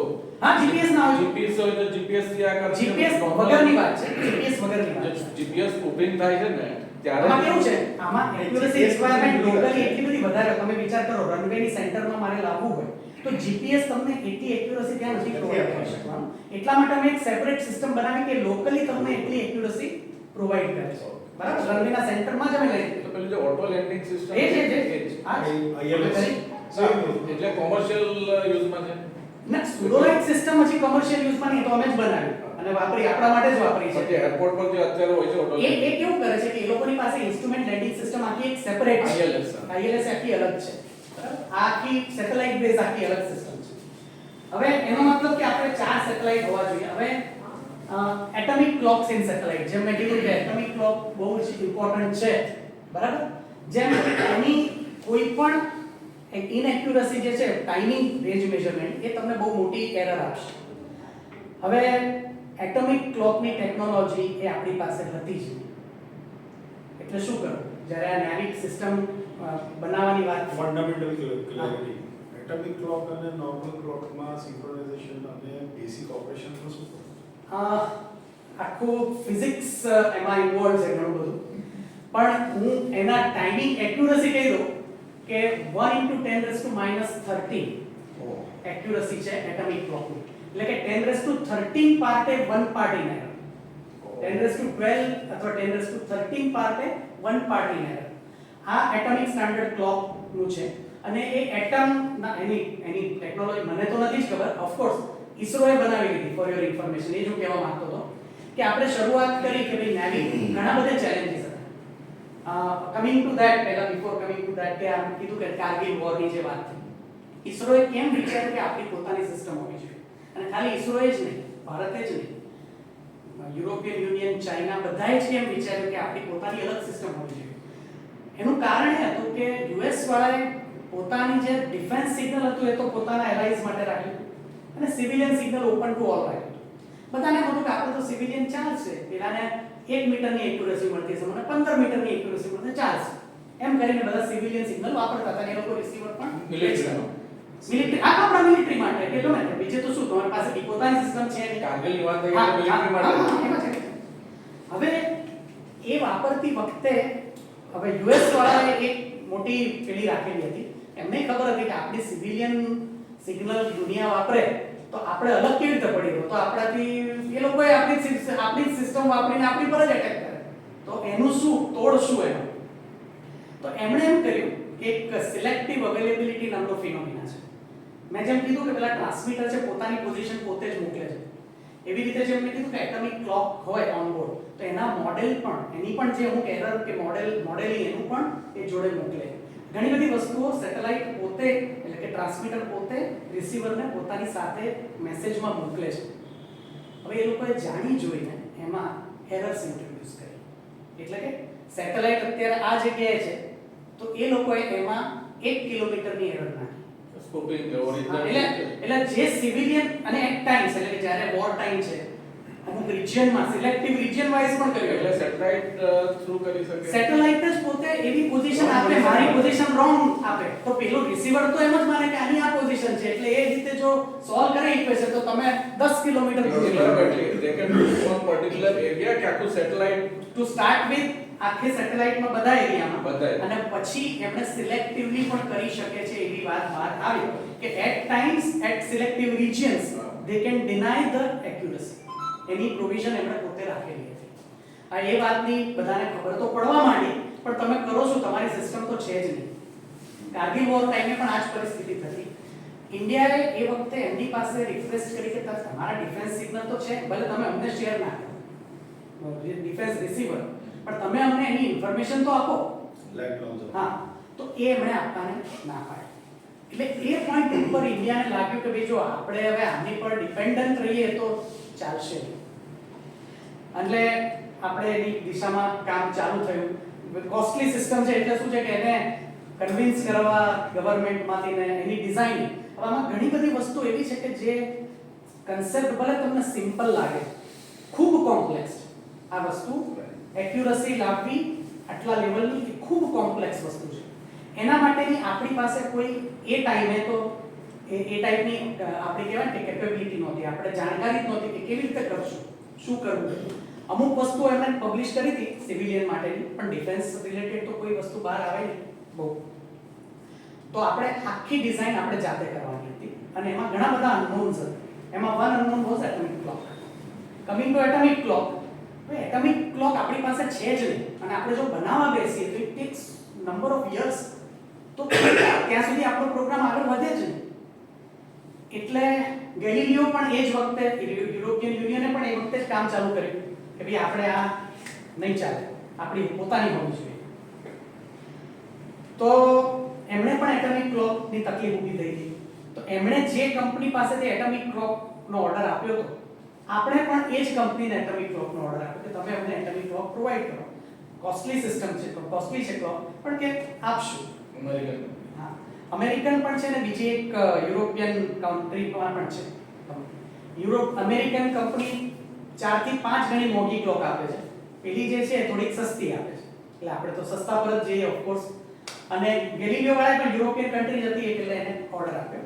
ઇટ ટેક્સ ટાઈમ. એમની પાસે એવી કેપેબિલિટી નથી કે ઓવર ધ પીરિયડ તમને કે એટલો 10 આપી દીધી, ડેવલપ કરવી પડે ને આપવી પડે. આપ્યો ઓર્ડર. એમણે પણ ઉડાડ્યા સેટેલાઇટ એટમિક ક્લોકથી એમની, આપણે પણ ઉડાડ્યા એમની એટમિક ક્લોક. થોડા સમય પછી આપણે રિડન્ડન્સી પણ રાખી દે. આપણને ખબર કે એટમિક ક્લોક એની વગર તો ચાલવાનું જ નથી, બીજું બધું નકામું થઈ જશે. તો આપણે 2 એટમિક ક્લોક ઉડાડી એક સેટેલાઇટ એક સેટેલાઇટમાં. એક ફેલ થાય તો બીજી પર સ્વિચ ઓવર થવાય. થોડો સમય થયો એટમિક ક્લોક ફેલ, બરાબર, અને રેન્ડમલી કોઈ એનું પેલું નહીં, અને બીજા પર સ્વિચ ઓવર થયા. થોડા વર્ષ પછી એ પણ ફેલ. બસ થોડો વખત કે અમુક દિવસો નહીં, હું મહિનાઓની વાત કરું છું. પણ આપણી લાઈફ તો 10 વર્ષની હોય ને તમે 2-3 વર્ષમાં સેટેલાઇટ અનયુઝેબલ થઈ જાય, બરાબર. અચ્છા, આપણે જોયું કે ગેલિલિયોની શું હાલત કે એમને સેમ પરિસ્થિતિ, પણ એ લોકો બચી એટલા માટે ગયા કે એમણે જે રિડન્ડન્ટ ક્લોક રાખી હતી એ હાઇડ્રોજન મેજર રાખી હતી, જે આની કરતાં પણ વધારે બલ્કી હોય. એટલે આપણે એ નહોતી રાખી કારણ કે આપણી કેપેબિલિટી નહીં હોય એ વખતે કદાચ એટલું બધું, અને મની પણ ગણો અને આટલી માસ ઉપર લઈ જવા માટે. તો એમની પણ એટમિક ક્લોક તો ફેલ રહી, પણ પેલી હાઇડ્રોજન મેજર ચાલી ગઈ, એનો સેટેલાઇટ ફેલ ના ગયો. આપણા તો સેટેલાઇટ ફેલ થવાના ચાલુ થયા. એક ગયો, બીજો ગયો. તમે જ્યારે ત્રીજો ચોથો ઉડાડ્યો ત્યારે ખબર પડવાની ચાલુ થઈ કે આ તો એટમિક ક્લોકમાં તો તકલીફ છે, હવે શું કરવું, બરાબર. એટલે પેરેલલી ઈસરો આપણે અમદાવાદમાં જ એટમિક ક્લોક ઇન હાઉસ બનાવવાનું ચાલુ કર્યું. અને અત્યારે જાણકારી આપી દઉં કે છેલ્લો સેટેલાઇટ જે ગયો એમાં આપણી ઇન્ડિયન અહીંયા ઈસરો અમદાવાદમાં બનેલી એટમિક ક્લોક ગઈ છે, એ ચાલે છે અને સારું કામ કરે છે. અને હવે પછીના દરેકમાં આપણી ઇન્ડિજિનસ ક્લોક જશે. કારણ કે એ એટોમિક ક્લોકના લીધે આપણે ડિલે બી થયા છે, ઘણા ડિલે થયા. અને અત્યારે એવું કહેવાય છે કે we are only waiting for one to fail before the complete system collapses. બરાબર. અને આમાં અમુક વખતે તો જો લોકોને ડાઉટ તો એ પણ પડે છે કે આપણા અમુક લોન્ચ પણ ફેલ ગયા, અને લોકોને એમાં સેબોટેજનો પણ ડાઉટ છે કે નેવિગેશન પ્રોગ્રામનો ક્રિટિકલ એક લોન્ચ હતું, એ લોન્ચ ફેલ થયું, જે કોઈ દાડો નહોતું થતું. જે પીએસએલવી જે અમારું પ્રૂવન હતું એ ફેલ થયું, ને એ નેવિગેશન સેટેલાઇટ બહુ જ ક્રુશિયલ હતું, પણ એ લોન્ચ જ ફેલ થયું. એટલે ઘણા બધાને, અને કોઈ કન્ફર્મ કહી ના શકે, પણ ઘણા બધાને ડાઉટ છે કે there is a sabotage for that. Anyway, એટલે આ રીતનું એટમિક ક્લોક. અચ્છા, આ એક એટમિક ક્લોક તો એક વસ્તુ છે કે જેની આપણને આપણી પાસે હતી જ. અચ્છા, બીજું જેમ કીધું કે એન્ક્રિપ્શનની કોકે વાત કરી, એવી રીતે ચંદ્રયાન કે મંગળયાન છે એમાં પણ સેટેલાઇટ આ ક્લોકની જરૂર પડે. ના, આ નેવિગેશનમાં જ જરૂર પડે. નેવિગેશનમાં એટલે જ નેવિગેશન માટે જ વપરાય બેઝિકલી આટલી કોસ્ટલી. એન્ક્રિપ્શન ને વધતા નાવિકની અંદર ફ્રીક્વન્સી હોપિંગ બી કે રાખ્યું છે. ગ્લોનાસમાં ફ્રીક્વન્સી હોપિંગ છે. જીપીએસ, નેવિક, ગેલિલિયો બધામાં સીડીએમ છે, કોડ ડિવિઝન મલ્ટીપલ એક્સેસ છે. ઇલેક્ટ્રોનિક્સ વાળાને કદાચ થોડી ખ્યાલ આવે કે એફડીએમએસ, ટીડીએમએ અને સીડીએમએ, બરાબર. તો આ સીડીએમએ સિગ્નલ છે. સીડીએમએ સિગ્નલનો મતલબ બધા જ સેટેલાઇટ એક જ ફ્રીક્વન્સી પર ટ્રાન્સમિટ કરે છે, કન્ટિન્યુઅસ ટ્રાન્સમિટ કરે છે, પણ દરેક satellite having a different code, બરાબર. એટલે કોડથી આઈડેન્ટિફાઈ થાય છે સેટેલાઇટ, અને કોડ જોડે તમે જ્યારે રિસીવર કોરિલેશન કરે ત્યારે જે સેટેલાઇટનું સિગ્નલ બહાર આવે, ત્યાં સુધી બીજા બધા જ સેટેલાઇટના સિગ્નલ તમને નોઇઝ જેવા દેખાય. પણ જ્યારે તમે પર્ટિક્યુલર કોડને કોરિલેટ કરો તો એ જ સેટેલાઇટનું સિગ્નલ તમને બહાર મળે. આ બધી ટેકનિકલ વાતોમાં આપણે વધારે હું નથી જવા માંગતો, પણ કમિંગ ટુ ખાલી એટમિક ક્લોક તકલીફ નહોતી, તકલીફ બધી બીજી ઘણી હતી. દાખલા તરીકે એન્ક્રિપ્શન અલ્ગોરિધમ તમારે આવો ભાઈ વિપુલ, ડિફેન્સના સિગ્નલને તમે ઓપન ન રાખી શકો, એને તમારે એન્ક્રિપ્ટ કરવા પડે. હવે એન્ક્રિપ્ટ કરવા, એન્ક્રિપ્શન અલ્ગોરિધમ તો ઘણા છે, કૌશિક તો છે જ સાયબર પેલાનો એક્સપર્ટ અહીંયા. એન્ક્રિપ્શન અલ્ગોરિધમ ઘણા છે. હવે ક્રિપ્ટોગ્રાફીના ફિલ્ડમાં છે ને એવું કહેવાય કે કોઈ પણ અલ્ગોરિધમ તમે વાપરતા હો ને એ ઓપન હોય, open two public, A non to all. આપણે અંદર બી નોન ટુ ઓલ હોય તો ભાઈ મારા માટે સિક્રસી ક્યાં રહે? તો કે સિક્રસી તમારા કીથી, તમે કઈ કી વાપરો છો એ તમારી સિક્રસી છે. અલ્ગોરિધમ એક જ છે, દીપક પણ વાપરે છે, સત્યો વાપરે છે, મેઘલ પણ વાપરે છે. અલ્ગોરિધમ એ જ છે. પણ જ્યારે મેઘલને મારી જોડે કોમ્યુનિકેટ કરવું છે ત્યારે મને એમ કે આ મારી કી આ છે, આ કીથી તું એને ખોલી શકીશ અને બીજો કોઈ નહીં ખોલી શકે, ભલે એ જ અલ્ગોરિધમ એને ખબર પણ હોય તો. Private key. પ્રાઇવેટ કી, બરાબર. હવે આનો એક ટિપિકલ કન્સેપ્ટ એવો છે કે કયું અલ્ગોરિધમ પોપ્યુલર થાય ને કયું અલ્ગોરિધમ વપરાય. તો કે જે ઓપનલી પબ્લિશ્ડ અલ્ગોરિધમ હોય ને એને તોડવા માટેના બધા જ ટ્રાય કરે, બધા સ્ટુડન્ટ ટ્રાય કરે, એકેડેમિક ઇન્સ્ટિટ્યૂટ ટ્રાય કરે, દરેક જણ ટ્રાય કરે, પેપર લખે, જો અહીંયા આ વીકનેસ છે, જો અહીંયા આ છે, જો તમે 10,000 કોમ્પ્યુટર પેરેલલ ચલાવો તો 6 મહિનામાં તૂટી જાય. હવે બધા સર્વે કરે બધા લોકો. એનો મતલબ કે આટલા કોમ્પ્યુટર કોણ લખશે? ક્યાં એ ઇટ ઇઝ વેરી ડિફિકલ્ટ. પણ એની વીકનેસીસ તમને બહાર આવતી રહે, ખબર પડતી રહે. એટલે ધારો કે આજે હું DES અથવા AES કે કોઈ પણ અલ્ગોરિધમ આજે હું વાપરતો હોય, જે વપરાતું હોય, એ હું શાંતિથી વાપરી શકું. કેમ? તો કે કોઈએ બ્રેક નથી કર્યું, લગભગ હજી સુધી કોઈએ બ્રેક નથી કર્યું, એમાં વીકનેસ હજી સુધી મળી નથી. એટલે તમને એમ થાય કે વપરાય મોટે ભાગે, સિવાય કે કોકે બ્રેક કરીને ડિફેન્સને લીક કરી દીધું હોય કે મારે વીકનેસ કોઈને કહેવી નથી તો તમારે તોડ્યા કરજો, તો એ આખી એક અલગ વિષય છે. પણ મોટે ભાગે ન. સ્ટ્રેન્થ કેટલી હતી? 256 એટલે 256 bit is a key length AES ની. પણ સ્ટ્રેન્થ મેજર કરવાની બીજી ઘણી બધી ટેકનિક્સ છે, વેરિયેબલ્સ. બરાબર. એટલે જ્યારે અચ્છા નાઉ કમિંગ ટુ ઇન્ડિયન ડિફેન્સ. એટલે ઇન્ડિયન ડિફેન્સ વાળા કહે છે કે પબ્લિશ્ડ અલ્ગોરિધમ આપણે નથી વાપરતા. જે વસ્તુ ઓલરેડી શોધાઈ ગઈ છે ને જે ગામ આખાને ખબર પડી ગઈ છે એ અલ્ગોરિધમ તો કોઈ દાડો અમે વાપરશું જ નહીં. એટલે તમારે નવું બનાવવાનું એટલે નવું પાછું એ લેવલનું બનાવવાનું. કારણ કે તો નવું બનાવવાનું અમારે જ માથે આવ્યું અને મારે ત્યાં જ બન્યું. હવે નવું અલ્ગોરિધમ બનાવો, અચ્છા તો તમે ગમે તે બનાવો તો મેં એક્સેપ્ટ નહીં કરી. એટલે DRDO ની એક લેબ છે દિલ્હીમાં, SAG સાયન્ટિફિક એનાલિસિસ ગ્રુપ. એટલે તમારે જે અલ્ગોરિધમ બન્યું એ તમારે એને આપવાનું અને એ એના 25 જાતના ટેસ્ટ કરે, તમને 25 જાતના કરાવડાવે અને પછી એ લોકો એને ક્લિયરન્સ આપે. એટલે આપણે ઇસરોમાં જ મારે ત્યાં જ અલ્ગોરિધમ બન્યું પર્ટિક્યુલર એક, અને એને અમે SAG જોડે ક્લિયર કરાવડાવ્યું છે. અત્યારે ડિફેન્સમાં બધી જગ્યાએ આપણા નાવિકમાં વપરાય છે. તમારે મેથેમેટિશિયન બી છે. છે અમે બધા રાખ્યા છે. એક રિટાયર્ડ થયેલા મેથેમેટિશિયન છે ને, અમદાવાદ યુનિવર્સિટીમાં મેથેમેટિક્સના લેક્ચરર છે, એવું મોડો કરતો. એટલે છે બધા જ પ્રકારના લોકો રાખ્યા છે. એટલે એ બનાવ્યું અને એમાં ક્લિયર થઈને બન્યું. એવી જ રીતે સિમ્યુલેટર. સિમ્યુલેટર એટલે શું? સિમ્યુલેટર એટલે કે ધારો કે જે સેટેલાઇટ તો લોન્ચ થવામાં 10 વર્ષ થાય આખું કોન્સ્ટલેશન, અને મારે રિસીવર તો અત્યારથી બનાવવું પડે. તો એના સિગ્નલ તો અવેલેબલ નથી, તો હું બનાવું કેવી રીતે? તો સિમ્યુલેટર એ સેટેલાઇટના સિગ્નલ મિમિક કરીને હાર્ડવેરમાં જનરેટ કરે છે. એટલે એમાં એટોમિક ક્લોક જોઈએ જ ને. હવે એમાં એટોમિક ક્લોકની એટલા માટે જરૂરિયાત નથી કે તમે ઇન્ટરનલી બધું જ ક્લોક તમે ત્યાં લોક કરી શકો. રિસીવર ત્યાં જ છે, બરાબર? રિસીવર ત્યાં જ છે. હા, એટલે તમે એક સોર્સ લઈને બંનેને આપો તો એ સિંક્રોનાઇઝ થઈ જાય. એક્ચ્યુઅલ કેસ આખી એક અલગ વસ્તુ છે. આ તો સિમ્યુલેટરની વાત છે. તો સિમ્યુલેટર તમને સેટેલાઇટના સિગ્નલ જે રીતે સેટેલાઇટ મોકલે છે, જે ડિસ્ટન્સથી મોકલે છે, એવી જ રીતના ડિલે જનરેટ કરીને હાર્ડવેરમાં એવા સિગ્નલ્સ તમને આપે અને તમારું રિસીવરનું ડેવલપમેન્ટ પેરેલલ કામ ચાલુ થાય. નહીંતર તો તમે પહોંચી જ નહીં શકો. જ્યારે સેટેલાઇટ લોન્ચ થયા હોય ત્યારે તમારું રિસીવર હોય નહીં, તો રિસીવર ના હોય તો 3-4 વર્ષ જો તમે રિસીવર બનાવવા કાઢો તો સેટેલાઇટની લાઈફ ઓછી થઈ. તો તમારી પાસે રિસીવર ડેવલપ તો પહેલા હોવું જોઈએ. એના માટે તમારી પાસે સિમ્યુલેટર હોવું જોઈએ. સિમ્યુલેટર આપણી પાસે હતા નહીં, બનાવવા પડે. તો એની કેપેબિલિટી આવતાય વાર લાગે ને બનશે કે નહીં બને એ પણ એક ગ્રે એરિયા રહે. તો શું કરવું?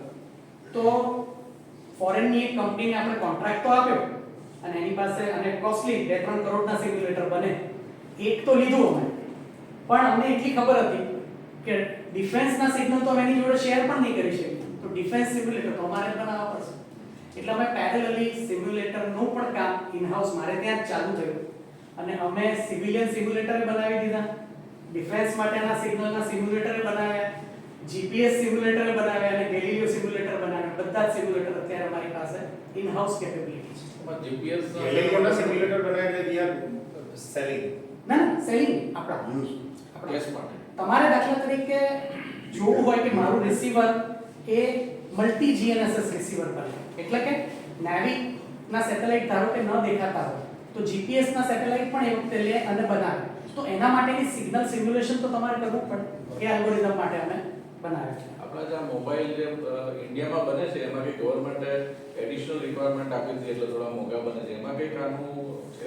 હવે મોબાઈલની વાત છે કે અમારા સ્લાઇડમાં હવે આવશે જ, પણ હવે આ નીકળી છે વાત તો કહી દઉં કે કોઈ પણ વસ્તુને પોપ્યુલર કરવા માટે જો મોબાઈલમાં આવે તો પોપ્યુલર થાય, બાકી ન થાય.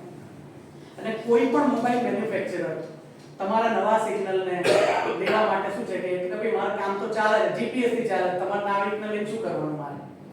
રશિયા વાળાએ, જો તમને ખ્યાલ હોય તો થોડા વખત પહેલા ડિક્ટેટ કર્યા હતા કે રશિયાની અંદર જો મોબાઈલ તમારે સેલ કરવો હોય તો ગ્લોનાસ કમ્પલસરી છે. એડિશનલ તારે જે મૂકવું એ મૂકજે, પણ ગ્લોનાસ નહીં મૂકે તો મોબાઈલ અહીંયા સેલ નહીં થાય રશિયા. અચ્છા, આપણે પણ આ પ્રકારની રજૂઆત ગવર્નમેન્ટને કરી કે તમે ડિક્ટેટ કરો કે નાવિક જો નહીં હોય મોબાઈલમાં ચિપસેટમાં અંદર તો મોબાઈલ અહીંયા સેલ ન થવા દે. તો પ્રિન્સિપલી તો વાત એગ્રી કરી, પણ કે તમારું કોન્સ્ટેલેશન રેડી છે, આ એટોમિક ક્લોક તો ફેલ થઈ, તમારો આ સેટેલાઇટ તો નકામો થયો, તમારા 7 સેટેલાઇટનું કોન્સ્ટેલેશન રેડી થઈ ગયું. આ તો ડિક્ટેટ કેવી રીતે કરી નાખ્યું હોય તો તમે પહેલા કેપેબલ થાઓ અને બનો.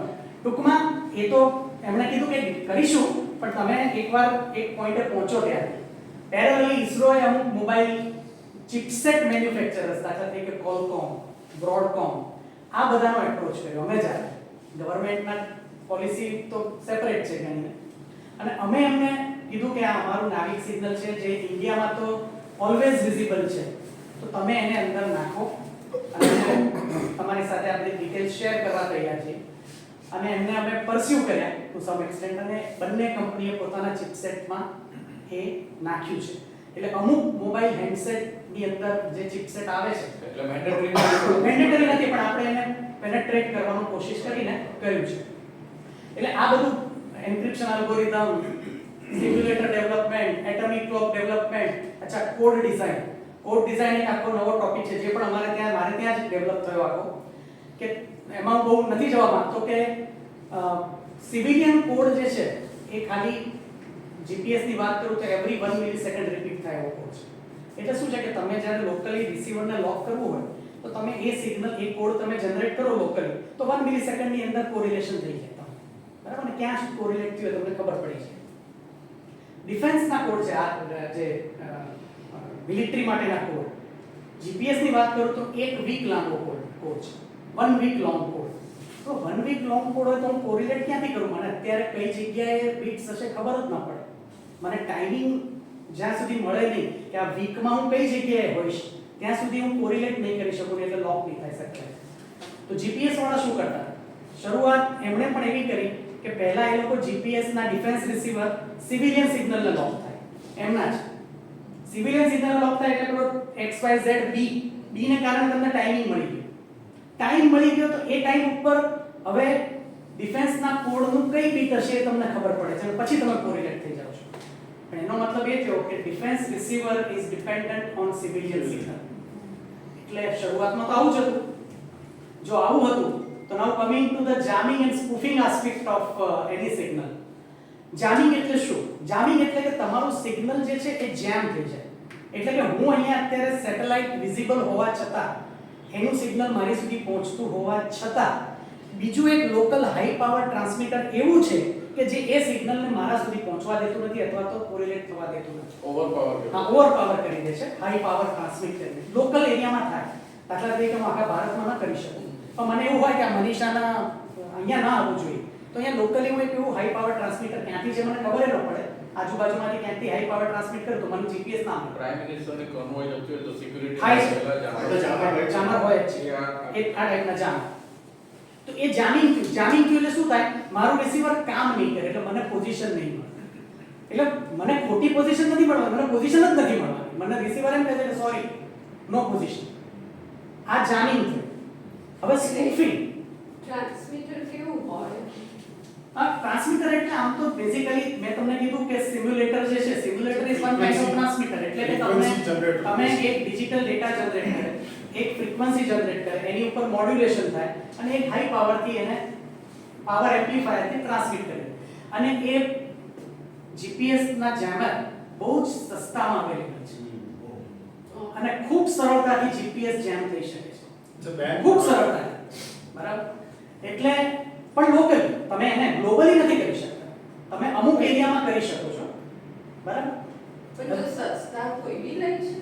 હા, કોઈ પણ કોઈ પણ લઈ શકે, તમે બનાવી પણ શકો. અમે તો સ્પૂફિંગ કર્યા છે, જામી ફોટો આગળ કહું સ્પૂફિંગ નો.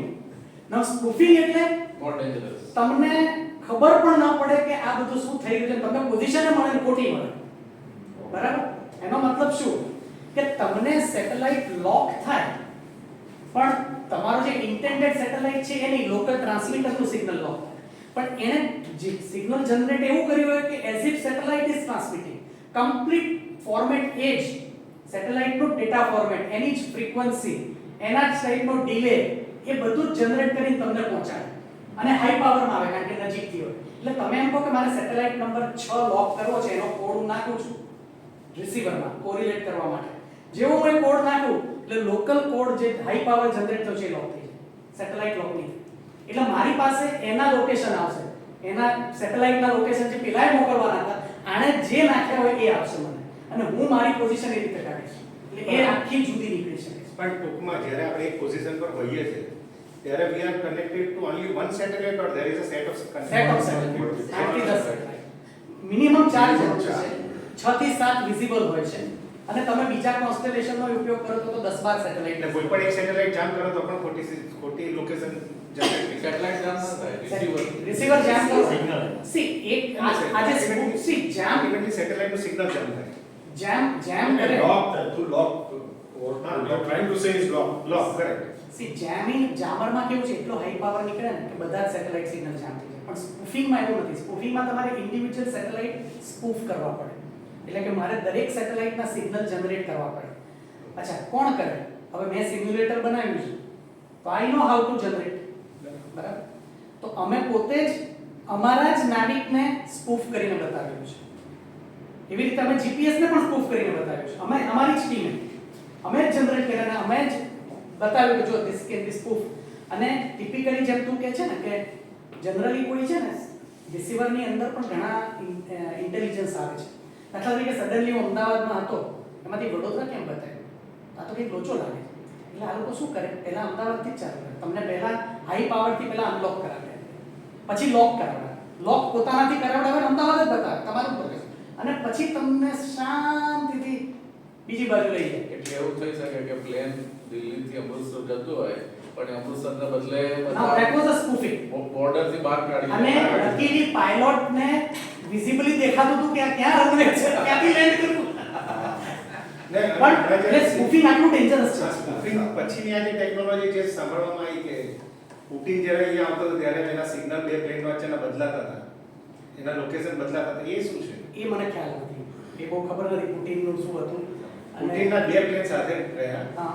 અને બંને પેલા સેટેલાઇટ થી તો ખબર પડે કે કયું પ્લેન ક્યાં આગળ છે હા. પોઝિશન, હા. પણ એ સિગ્નલ બદલાતા હતા. હા, એ frequency હોતી હશે. નંબર 1 ને નંબર 2 એવું હોઈ શકે. ધારો કે પાકિસ્તાને જ્યારે આપણું ઓપરેશન સિંધુ થયું ને ત્યારે રફેલને તોડ્યા છે એવું કહેતા હતા. એનું કારણ છે એની આપણે સિગ્નેચર રફેલની છે. એને એ લોકોને એમ લાગતું હતું કે રફેલ તોડ્યા પર રફેલ તૂટ્યા એટલે નહોતા. આપણે સિગ્નેચર વિચારવાનું. એ ઓકે, રફેલ કશે મને પુટિનનો ખ્યાલ નથી શું છે.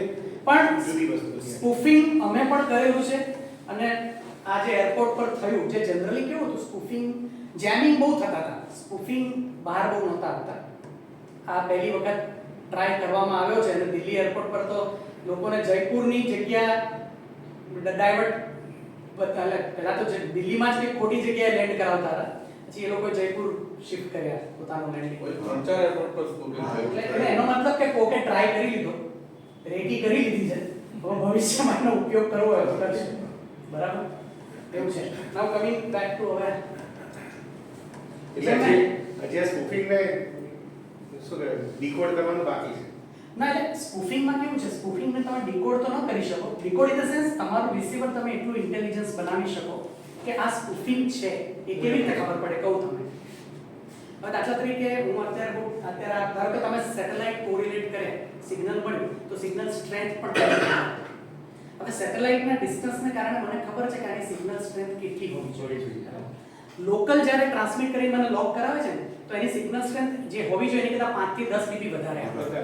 ધ મોમેન્ટ મને વધારે dB દેખાય એટલે મને ખબર પડવી જોઈએ રિસીવરને. જો અમે એવા રિસીવર બનાવ્યા છે કે જેમાં તમે આ પર્ટિક્યુલર સિગ્નલ ડાઉટફુલ છે, એક્સક્લુડેડ.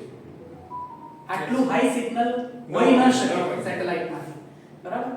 એવી રીતની ઘણી બધી બીજી પણ વસ્તુઓ છે કે જેનો ઉપયોગ તમે કરી શકો તમારા રિસીવરની અંદર. એને રેન નામ કે છે, receiver autonomous integrity monitor.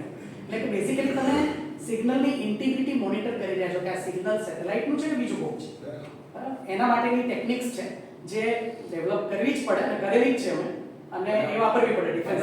AI બી કદાચ યુઝ થતું હા? છે. AI હા, AI નો હવે આવશે. હજી સુધી તો અમે AI વાપર્યું નથી આ બધામાં, પણ આવશે. હું જે તમને એક વાત કરતો હતો કે 1 મિલિસેકન્ડ કોડ કે 1 વીક લોંગ કોડ, તો એ જે કોડ ટ્રાન્સમિટ થાય છે એ ડિજિટલ 10 પેટર્નનો એક કોડ બનાવે. અચ્છા, કોડ બનાવવો પણ એક બીજી એક આખી અલગ વસ્તુ છે. તમારે કોડ, કારણ કે સાયમલ્ટેનિયસ બધા જ સેટેલાઇટ નાખે છે, તો એ કોડની અંદરનું કોરિલેશન, ઓટો કોરિલેશન અને ક્રોસ કોરિલેશન તમારે પ્રોપરલી ડિઝાઇન કરવું પડે, નહીંતર એકબીજાની અંદર એ ઇન્ટરફિયરન્સ કરશે. એટલે કોડ ડિઝાઇન એક આખો નવો ટોપિક છે. અમે ઇન્ટરનલી ઇસરોએ નવા કોડ ડિઝાઇન કર્યા, બેટર ધેન જીપીએસ એન્ડ ગેલિલિયો કરેલા છે અને વાપરી રહ્યા છીએ. એટલે કોડ ડિઝાઇનનું પણ અમારે ત્યાં જ કામ થાય છે અમદાવાદમાં. અમારે ત્યાં અમારી ટીમ જ કરી રહી છે. આ બધાનો તમે પેટર્ન બી કરાવતા હશો. હવે એમાં તકલીફ એ છે, તો પેટર્નની વાત કરીને મારે આમે જે અલ્ગોરિધમ બનાવ્યું એ હું ક્યાંય પબ્લિશ નથી કરી શકતો. અચ્છા, સિક્રેટ રાખવાનું. સિક્રેટ રાખવાનું છે. ક્યાંય કહેવાતું જ નથી કે અમે બહુ સારું બનાવ્યું તો કહેતા હતા, સારું બનાવ્યું તો ખરાબ બનાવ્યું. અમારે 15 જણા વચ્ચે કહી દેવાનું. હા, કીધું મેં. એમાં એવું એટલું નહીં કહી શકું કે શું બનાવ્યું છે. એટલે સ્વદેશ લેટર કરાવી હા, કહેવાનું નહીં. બીજી કોઈ વ્યક્તિ એનું એ જ કોડ બનાવે તો પણ તમે કંઈ કરી નથી શકવાના. ના ના, એ તો બરાબર. એ તો બને પ્રેક્ટિકલી કોઈ બીજું કોડ એટલે તો એન્ક્રિપ્શનની વાત કરે છે કે આ કોડની વાત કરે છે? આ કોડ આ કોડની વાત કરે છે. એટલે એમાં કેવું છે કે તમે કોઈ પણ વ્યક્તિ જ્યારે કોડ વાપરે તો એને ફેમિલી તો રિવીલ કરવું પડે કે આ કયા પ્રકારનું ફેમિલી છે, બરાબર? નહીંતર બીજો વાપરશે, જેમ તે કીધું હોય. હા, તમે સિવિલિયન કોડ તો રિવીલ જ કરો છો કે આ મારી જનરેટર અને આ મારી પેટર્ન. પહેલા સેટેલાઇટમાં આ છે, બીજામાં આ છે. ડિફેન્સની અંદર તમે ડિક્લેર નથી કરતા, પણ એનું ફેમિલીઝ બધાને ખબર પડે છે, પણ એનું રિવીલ થતું નથી. અચ્છા, એ લોંગ કોડ બહુ હોવાને કારણે આ કોરિલેશનના ઇશ્યુ બહુ એમાં નથી આવતા, શોર્ટ કોડમાં આવે છે. અને એમાં ફેમિલી તમારે સિવિલિયન સિગ્નલ છે એટલે દરેક જણા પોતાના કોડ રિઝર્વ કરીને મૂકે છે કે this is use by me, કોઈ આ વાપરવાનો નહીં, બરાબર? હવે આ જે સેટેલાઇટ આવી કોઈ ટ્રાન્સમિટ કરે ડિજિટલ પેટર્ન, તો રિસીવરને ખબર છે કે મારે આ સેટેલાઇટને લોક કરવું છે, એટલે સેમ સિગ્નલ જનરેટ કરે છે લોકલી, અને એ થોડા સમય પછી અહીંયા આવશે, T1 ટાઈમ પછી આવશે. એટલે આ શું કરે છે, આ બેને સ્લાઇડ કરીને કોરિલેટ કરવાની કોશિશ કરે છે કે કેટલો ટાઈમ ગયો છે, બરાબર? ધારો કે આને અહીંયા જનરેટ કર્યું, આને પણ અહીંયા જનરેટ કર્યું, T1 ટાઈમ પછી અહીંયા આવ્યો, ત્યારે અહીંયા આગળ તો બીજી જ કોઈ બીટ હતી, એ બીટ તો જતી રહી લોકલી. તો તમે ટૂંકમાં આટલા આ ડિફરન્સ પડ્યો બે વચ્ચે. તો તમે જ્યારે લોકલ કોડને તમે કોરિલેટ કરવા માટે સ્લાઇડ કરો છો, એની ક્લોક થોડી બદલીને સ્લાઇડ કરો છો, તો એ કેટલું સ્લાઇડ કર્યા પછી તમે લોક થયા એની પરથી તમને ટાઈમિંગ ખબર પડે છે. હા, અને એ ટાઈમ ખબર પડ્યા પછી તમે એના પરથી રેન્જ કાઢો છો કે આટલો ટાઈમ ગયો, રેન્જ કાઢી. બી તો ઇક્વેશન સોલ્વ કર્યા પછી મળશે, ધેટ ઇઝ લોકલ ક્લોક. આ તો હું શું કહું છું કે કેટલો ટાઈમ લીધો સિગ્નલ અહીંયા આવવા માટે, બરાબર? એની પછી આ વન વે ડાયરેક્શન જ સિગ્નલ. આ વન વે છે, one way. Feedback it's system. Not two way. જો ટુ વે હોત તો ઘણું સરળ એ હતું કે હું અહીંયાથી એક સિગ્નલ ટ્રાન્સમિટ કરું, પાછું લઉં રિસીવ કર્યા પછી, અને ડબલ ટાઈમ મને મળી જાય, રેન્જ ડબલ મળી જાય. પણ વન વે છે એટલા માટે સિંક્રોનાઇઝ ક્લોક જોઈએ છે, વન વે હોવાને કારણે. વન વે છે એટલે જ આટલું બધું વોલ્યુમ કરી શકીએ છીએ રિસીવરમાં. હા, હા. ટુ વે હોય તો આટલું બધું કેવી રીતના બરોબર. હેન્ડલ કરી શકીએ છીએ. એટલે આ જેવું કે એમાં બી ક્રિટિકલ થઈ જાય.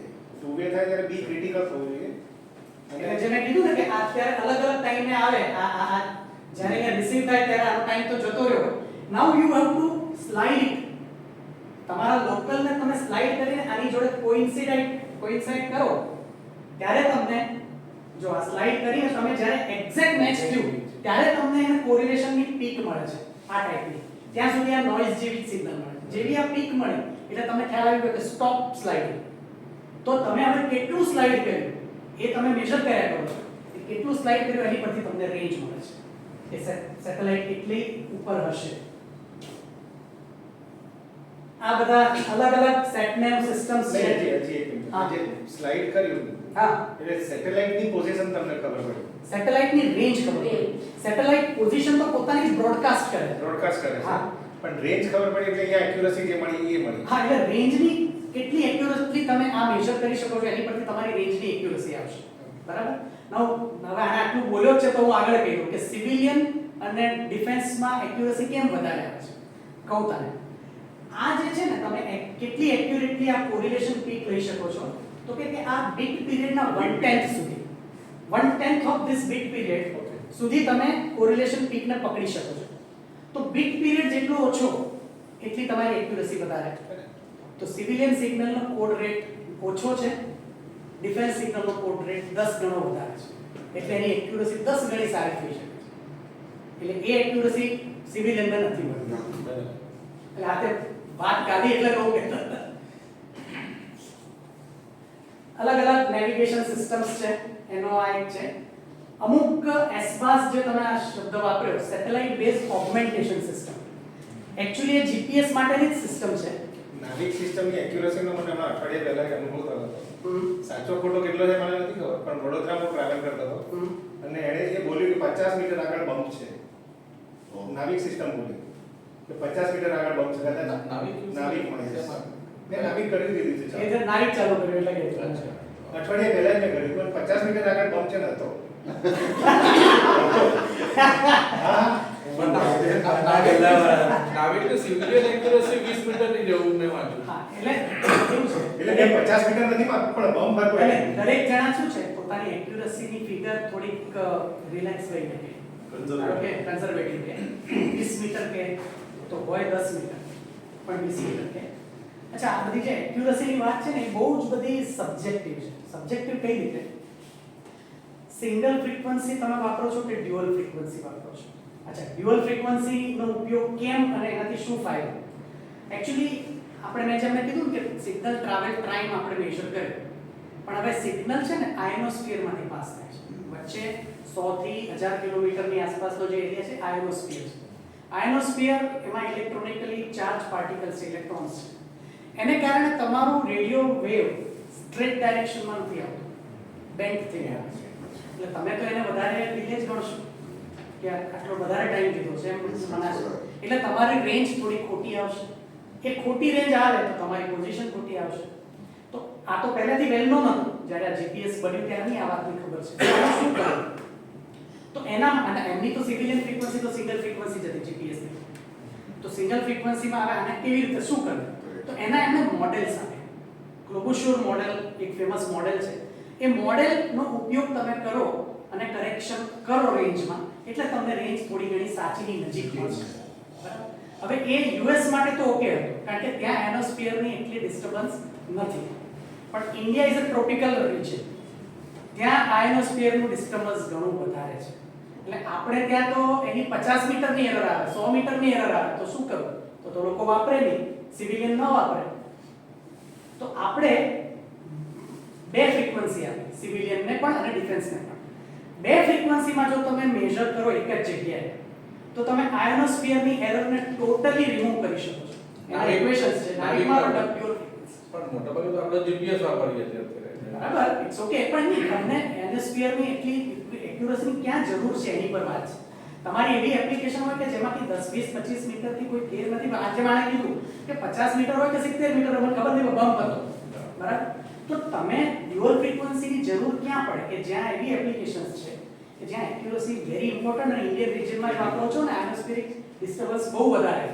અને જ્યારે સોલર રેડિયેશન વધી જતું હોય ત્યારે એની ઇફેક્ટ વધારે ત્યારે પણ પડે છે. ત્યારે પણ પડે છે અને ત્યારે તો ઘણી મોટી પડે છે ઘણી વાર. અને એ તો સ્ટડી થાય છે કે આટલી બધી એરર આવી ક્યાંથી? એ સિન્ટિલેશન એરર કહે છે ને. અને એની આખી રિસર્ચ ટીમ બધી એની સ્ટડી કરતા હોય છે કે એને કેવી રીતે પ્રિડિક્ટ કરવું, એને અગાઉથી ખ્યાલ આવી શકે કે નહીં, આવે તો શું કરવું, એને કરેક્ટ કેવી રીતે કરવું. પણ ટિપિકલી જે 99% ઓફ ધ ટાઈમ જે છે આયોનોસ્ફિયરિક એરર છે નોર્મલ, એનું dual frequency is taking care. પણ આ બધી રેડિયો ફ્રીક્વન્સી છે. હા તો રેડિયો ફ્રીક્વન્સી બેન્ડવિડ્થ છે ટોટલ, હા એ ટોટલી કન્ઝ્યુમ ના થઈને આ બધા આટલા બધા સેટેલાઇટ છે તો ના એટલે આમાં CDMA છે એટલે હું કહું છું કે બેન્ડવિડ્થ ક્યારે કન્ઝ્યુમ થાય? ધારો કે ફ્રીક્વન્સી ડિવિઝન મલ્ટિપલ એક્સેસ હોય તો તમે એમ કહો કે મારી પાસે 1 મેગાહર્ટ્ઝ બેન્ડવિડ્થ છે, એમાં પહેલા 10 કિલોહર્ટ્ઝ માં એક છે, બીજામાં બીજો, ત્રીજામાં ત્રીજો, તો પતી ગયું એમ કહે છે ને તું? આ CDMA ટેકનિક છે એટલે કોડ ડિવિઝન મલ્ટિપલ એક્સેસ. એનો મતલબ શું છે? બધા જ સેટેલાઇટ સતત ટ્રાન્સમિટ કરે છે અને એક જ ફ્રીક્વન્સી પર ટ્રાન્સમિટ કરે છે. એટલે એક્ચ્યુઅલી તો ઇન્ટરફિયર કરવા જોઈએ એકબીજાને, બરાબર? પણ એમનું સિગ્નલ સ્ટ્રેન્થ એટલી બધી ઓછી છે કોડ ડિવિઝન મલ્ટિપલ એક્સેસ હોવાને કારણે. કોડ ડિવિઝન મલ્ટિપલ એક્સેસ એ તમારે જરૂરિયાતવાળી બેન્ડવિડ્થ કરતાં ઘણી બધી મોટી બેન્ડવિડ્થમાં સિગ્નલને સ્પ્રેડ કરે છે. ધારો કે તારો ડેટા રેટ 100 બિટ્સ પર સેકન્ડ હોય તો તારે એનાથી ડબલ કે એનાથી થોડી વધારે બેન્ડવિડ્થ જોઈએ. એને બદલે આ આખી બેન્ડવિડ્થમાં સ્પ્રેડ કરી નાખે છે. એટલે સિગ્નલ સ્ટ્રેન્થ એકદમ નીચે જતી રહે, નોઇઝ લેવલથી નીચે જાય છે સેટેલાઇટ સિગ્નલ સ્ટ્રેન્થ. એટલે તમને તો નોઇઝ જ લાગે, જો તમને કોડની ખબર ના હોય તો તમારા માટે આ નોઇઝ છે અને કોડ તમે કોરિલેટ ના કરો તો કશું બહાર આવવાનું નથી. અને એ બીજાને અફેક્ટ પણ કરવાનું નથી કારણ કે નોઇઝથી નીચે છે બરાબર. અને કન્ઝ્યુમ થવાનો સવાલ નથી બેન્ડવિડ્થ જે છે. કમિંગ ટુ ઓગમેન્ટેશન સિસ્ટમ એટલે શું છે કે સેટેલાઇટ બેઝડ ઓગમેન્ટેશન સિસ્ટમ. હવે રોનાલ્ડ રેગને જ્યારે કીધું કે use GPS for this kind of things, ધારો કે એવિએશન, પ્લેન ક્રેશ તોડવામાં આવ્યું ત્યારે જ કીધું. એનો મતલબ પ્લેન પોતાનો માર્ગ ભૂલી ગયો એવું ના થવું જોઈએ, તો જ એની એપ્લિકેશન આવે છે. તો પ્લેન ની અંદર તમે આ નાખો જીપીએસ, સિવિલિયન જ નાખવું પડે, પેલું તો છે નહીં તમારી પાસે, તમે સિવિલિયન નાખો. હવે મેં કીધું એ પ્રમાણે સિવિલિયન તો જેમિંગ પણ થાય ને સ્પૂફિંગ પણ થાય. સ્પૂફિંગ થાય, જેમિંગ થાય તો ચલો હજી ઠીક છે, સ્પૂફિંગ થાય તો સ્પૂફિંગ થાય તો આ તો સેફટી ઓફ લાઈફ થી એની ઉપર તો કેટલાય લોકો છે. અત્યારે આપણે જો લેન્ડ કર્યું તો સેફટી ઓફ લાઈફ જ હતી ને, ડેન્જરમાં, બરાબર? તો કે સેફટી ઓફ લાઈફ ટાઈપની એપ્લિકેશન હોય તો એમાં જીપીએસ ની આટલી એરર જો આવે, ઇવન કદાચ એરર પણ વધારે પેલો ઇન્ટ્રોડ્યુસ કરે જીપીએસ વાળા પોતાના પેલા માટે, તો એ એરિયામાં જે પ્લેન હોય એનું શું? એ લોકોને પણ એરર ઇન્ટ્રોડ્યુસ થઈ જાય છે, બરાબર? તો એનો ઉપાય શું?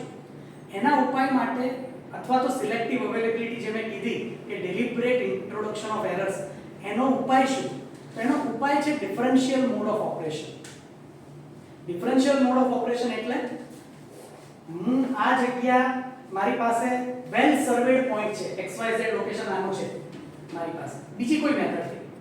અહીંયા આગળ જીપીએસ રિસીવર મૂકું છું અથવા નાવિક રિસીવર મૂકું છું. જીપીએસ કહીએ આપણે, આપણા પાસે સિલેક્ટિવ અવેલેબિલિટી નથી. જીપીએસ માં હવે તો નથી, પણ જ્યારે હતી ત્યારની વાત કરું છું. તો અહીંયા આગળ મને ખબર છે કે આનું લોકેશન શું હોવું જોઈએ, ખબર જ છે મને પહેલેથી. અહીંયા આગળ જીપીએસ રિસીવર મૂકું છું. જીપીએસ રિસીવર મને કહું કે 5 કિલોમીટર દૂરની પોઝિશન બતાવે છે. મને ખબર છે કે 5 કિલોમીટર દૂરની આ તો ખોટું છે. તો શું ખોટું છે? રેન્જમાં કેટલી એરર નાખી છે પેલા, એ એરર અહીંયા આગળ દરેક સેટેલાઇટની રેન્જ એરર કેલ્ક્યુલેટ થાય કે આ સેટેલાઇટની આટલી એરર એને ઇન્ટ્રોડ્યુસ કરેલી છે દરેક સેટેલાઇટ, અને એ એરર કરેક્શન્સ અહીંયા નોંધાય અને લોકલ એરિયામાં બીજી કમ્યુનિકેશન લિંકથી ટ્રાન્સમિટ થાય કે you correct by this amount. એટલે ધારો કે મારા ઘરે રિસીવર મૂક્યું હોય, મારી પાસે તો કોઈ બીજી ખબર જ નથી, મને વેલ સર્વેડ પોઈન્ટ નથી, તો હું જે પોઝિશન કાઢ્યો 5 કિલોમીટર દૂર ની આવવાની હતી, પણ મને આણે કીધું કે correct it before finding out the position. હું કરેક્ટ કરું એટલે મને મારી પોઝિશન મળી જશે. એટલે કે સિલેક્ટિવ અવેલેબિલિટી ઇન્ટ્રોડ્યુસ કરેલી બધી જ વસ્તુઓ નાબૂદ થઈ ગઈ આવા ડિફરન્શિયલ કન્સેપ્ટને કારણે. અત્યારે આ ચાલુ છે કોમર્શિયલ. આ શું થયું કે જે ગેલિલિયો વાળાએ કીધું કે અમે અમારી સિસ્ટમ બનાવીશું, ચાઇના વાળાએ કીધું અમારી બનાવશું, ઇન્ડિયા કે અમારી રિજન બનાવશું. એટલે યુએસ વાળાને થોડી ફાળ પડી કે આપણું તો સિલેક્ટિવ અવેલેબિલિટી તો ગામ આખાને ખબર છે, તો પછી તો આપણું કોઈ લેશે નહીં. એટલે ક્લિન્ટને જાહેર કર્યું કે હવે આજથી આપણી યુએસ પોલિસી કહે છે કે selective availability will be permanently of. આવું એમણે કીધેલું છે. એ લોકો પોતાનું કીધેલું છે, એટલે હવે કરતા નથી, પણ કરવું હોય તો કોઈ એમને રોકી શકે એમ એટલે કારગિલ પછી આ વાત આવી. કારગિલ પછીની વાત છે, કારગિલ પછીની જ વાત છે. પણ બેઝિકલી કારગિલને કારણે નથી, બેઝિકલી ગેલિલિયોને કારણે. કારણ કે ગેલિલિયો એમના કરતા બેટર સિગ્નલ ડ્યુઅલ ફ્રીક્વન્સી બધું ચાલુ કરેલું એમણે ડિઝાઇન કરવા. આપણે બી ડ્યુઅલ ફ્રીક્વન્સી આપણે થોડા લેટ હતા. ગેલિલિયો વાળા તો 95 ઓનવર્ડ્સ ચાલુ કરેલી છે આવા. એટલે એમને ફાળ પડી યુએસ વાળાને કે આ સિલેક્ટિવ અવેલેબિલિટીને કારણે કોઈ આપણું નહીં લઈને ગેલિલિયોનું લેશે. એમણે તાત્કાલિક એ બધું બંધ કર્યું સિલેક્ટિવ અવેલેબિલિટી. પણ એ એસ્પાસ થી ઓગમેન્ટેશન સિસ્ટમ કે છે આને. આજે સમજાવ્યું એ આસપાસ. હા એટલે એ ડિફરન્શિયલ કન્સેપ્ટ અને એનો એસપાસમાં ઉપયોગ થાય. કન્સેપ્ટ ડિફરન્શિયલ કહેવાય ને, પણ સેટેલાઇટ બેઝ ઓગમેન્ટેશન સિસ્ટમમાં ડિફરન્શિયલ કન્સેપ્ટનો ઉપયોગ થાય છે. અચ્છા, જેમ મેં કીધું આમાં 3 સેગમેન્ટ આવે. યુઝર સેગમેન્ટ એટલે કે નંબર ઓફ રિસીવર્સ, સ્પેસ સેગમેન્ટ એટલે કે નંબર ઓફ કોન્સ્ટેલેશન ઓફ સેટેલાઇટ્સ, બીજા હોય તો આપણા 7 છે, બાકી આ લોકોના 24 છે. અને કંટ્રોલ સેગમેન્ટ્સ આવે કે જેમાં નંબર ઓફ મોનિટરિંગ સ્ટેશન્સ છે, માસ્ટર સ્ટેશન્સ છે, અપલોડિંગ સ્ટેશન છે, રેન્જિંગ સ્ટેશન્સ છે, બધું ઘણું બધું મોટું નેટવર્ક છે ગ્રાઉન્ડ ઉપર. એટલા માટે જ આ કોસ્ટલી થતી જાય છે સિસ્ટમ. બીજો યુરોપિયન સિસ્ટમ સાથે ક્વેશ્ચન હતો હા કે રશિયાએ જ્યારે યુક્રેન પર હુમલો કર્યો હા ત્યારે એની પાસે નેવિગેશન કોઓર્ડિનેટ્સ હતા યુક્રેનના, બરાબર. પણ યુક્રેન પાસે રશિયાના નહોતા. નહોતા એવું તો ના હોય. એ કેવી રીતે લોકેશન તો હોય. સી તો જાસૂસીની વાત છે ને કે તમારી કઈ ઇમ્પોર્ટન્ટ બિલ્ડિંગ ક્યાં છે કે તો જાસૂસી. રશિયાએ એના ઇન્ટરનલ કોઓર્ડિનેટ્સ ક્યાંય ડિક્લેર કર્યા નથી, જેમ ચાઇનાએ નથી કર્યા. તો કોઈ ના કરે, શું કરવા કરે? હું એ જ કહું છું, તો યુક્રેનની ઇન્ફોર્મેશન એટલે એમને જાસૂસીઓને કારણે સી રશિયન જાસૂસ બધે ફેલાયેલા હોય તો તમારી કોઈ પણ વસ્તુ લોન્ચ કરતા પહેલા તમારે ત્યાં રેડી થઈને વાત પહોંચી ગઈ હોય. બાકી યુક્રેન થોડું મોટેથી કહેવાનું છે કે આ અહીંયા મારું ડિફેન્સ હેડક્વાર્ટર છે. નહીં, યુક્રેન પાસે ડેટા નહોતો રશિયાનો એમ. એટલે યુક્રેન પાસે નહોતો, પણ રશિયા પાસે કેવી રીતે હોય? યુક્રેને તો કીધું જ ન હોય કે આ રહ્યું મારું હેડક્વાર્ટર મારો અહીંયા. એ તો રશિયાએ પોતાની રીતે જ ઇન્ફોર્મેશન લીધી હોય. ઇન્ટેલિજન્સ થી ના, એનાથી ઊંધું કહું છું કે યુક્રેન પાસે રશિયાના ડેટા કેવી રીતે હા, યુક્રેનને કરી હોય ને એવી રીતે એની જાસૂસી અને અમેરિકાએ પહોંચાડે. હા, અમેરિકા તો યુક્રેન ક્યાં લડે છે? લડે છે તો યુરોપ અને અમેરિકા. એટલે એમની પાસેની ઇન્ફોર્મેશન તો આપે જ ને કે ભાઈ તારા માણસો મરવા તૈયાર હોય તો હું ઇન્ફોર્મેશન આપવા તૈયાર છું. જા. રશિયાની અંદર 1 વર્ષ પહેલા હુમલો થયો હતો, બધા પ્લેન ફાઇટર પ્લેન ડેમેજ કર્યા હતા. તો એમાં શું થયું, એક ટ્રક હતું, એ ટ્રકમાંથી ઓટોમેટિક ડ્રોન્સ નીકળ્યા હતા. નીકળ્યા હતા. અને એ બધું તે યુક્રેન વાળા એટલે ઓલરેડી યુક્રેન વાળા અંદર હતા, અને પછી એમનાથી અંદર કરીને હુમલો It is કર્યો. very easy.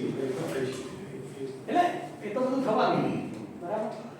તો આપણે જોયું. Now this is what મેં કીધું ને કે આપણે જ્યારે રિજનલ સિસ્ટમ ડિઝાઇન કરી કે ઇન્ડિયન રિજન પ્લસ 1500 કિલોમીટરના પ્રાઇમરી સર્વિસ એરિયા. બીજું શું થયું કે પછી એમ થયું કે ચાઇના પૂરેપૂરું કવર નથી થતું, એની ફાર ઈસ્ટ કવર નથી થતું. અમુક નેવી વાળાએ કીધું કે અમારે તો ઓસ્ટ્રેલિયા સુધી કંઈક તમે અને અમે નેવીનો તો વિચાર નહોતો કર્યો. એ વખતે કેવું હતું કે આપણી પાસે પૈસા નહોતા, એટલે ફંડ જેટલું મંજૂર થાય એ જ પ્રમાણે થાય કે આપણે કંઈ 25 સેટેલાઇટની વાત હતી નહીં, તો ઓછા સેટેલાઇટથી કેટલું થઈ શકે એ રીતની વાત કરી હતી. પછી આપણે એમ વિચાર્યું કે 7 ને બદલે જો 11 સેટેલાઇટ કરીએ રિજનલ સિસ્ટમમાં તો આપણે થોડું વધારે કવરેજ કરી શકીએ. મીનવાઇલ હવે ગ્લોબલ સિસ્ટમ ઇસરો જઈ રહ્યું છે, એના માટેની ડિઝાઇનિંગ વાતચીત ને બધું ચાલી રહ્યું છે. એટલે થશે શું કે હવે 7 સેટેલાઇટ ઓનવર્ડ્સ બધા જ ગ્લોબલ માટેની ડિઝાઇન થશે અને એવા સેટેલાઇટ છોડવામાં આવશે. Difference between primary and secondary service. એટલે એમાં કેવું છે કે પ્રાઇમરી સર્વિસ એરિયાની અંદર તો તમારે 20 મીટર ધારો કે તમે એક્યુરસી કીધી તો મળવી જોઈએ. આની અંદર તમને 20 ને બદલે 50 મીટર મળે તોય ચાલે. but with increased number of satellites. ના અમે પહેલા શું કર્યું કે 7 સેટેલાઇટ પ્રપોઝ થયા, મંજૂર થયા, પછી ડિફેન્સ તરફથી કહેવામાં આવ્યું કે ચાઇના તો પૂરું ક્યાં કવર થાય છે, એટલે બીજું બધું તો ઘેર ગયું, પણ ચાઇના તો થવું જ જોઈએ કરીને ત્યાંથી ચાલુ થયું. એને ત્યાં મીનવાઇલ નેવીની પણ રિક્વાયરમેન્ટ હતી કે તમારે નીચે અહીંયા અમારે તો જાય છે અમારી શિપ, તો એનું કંઈક કરો નેવી વાળા. અત્યારે ફંક્શનલ કેટલા સેટેલાઇટ?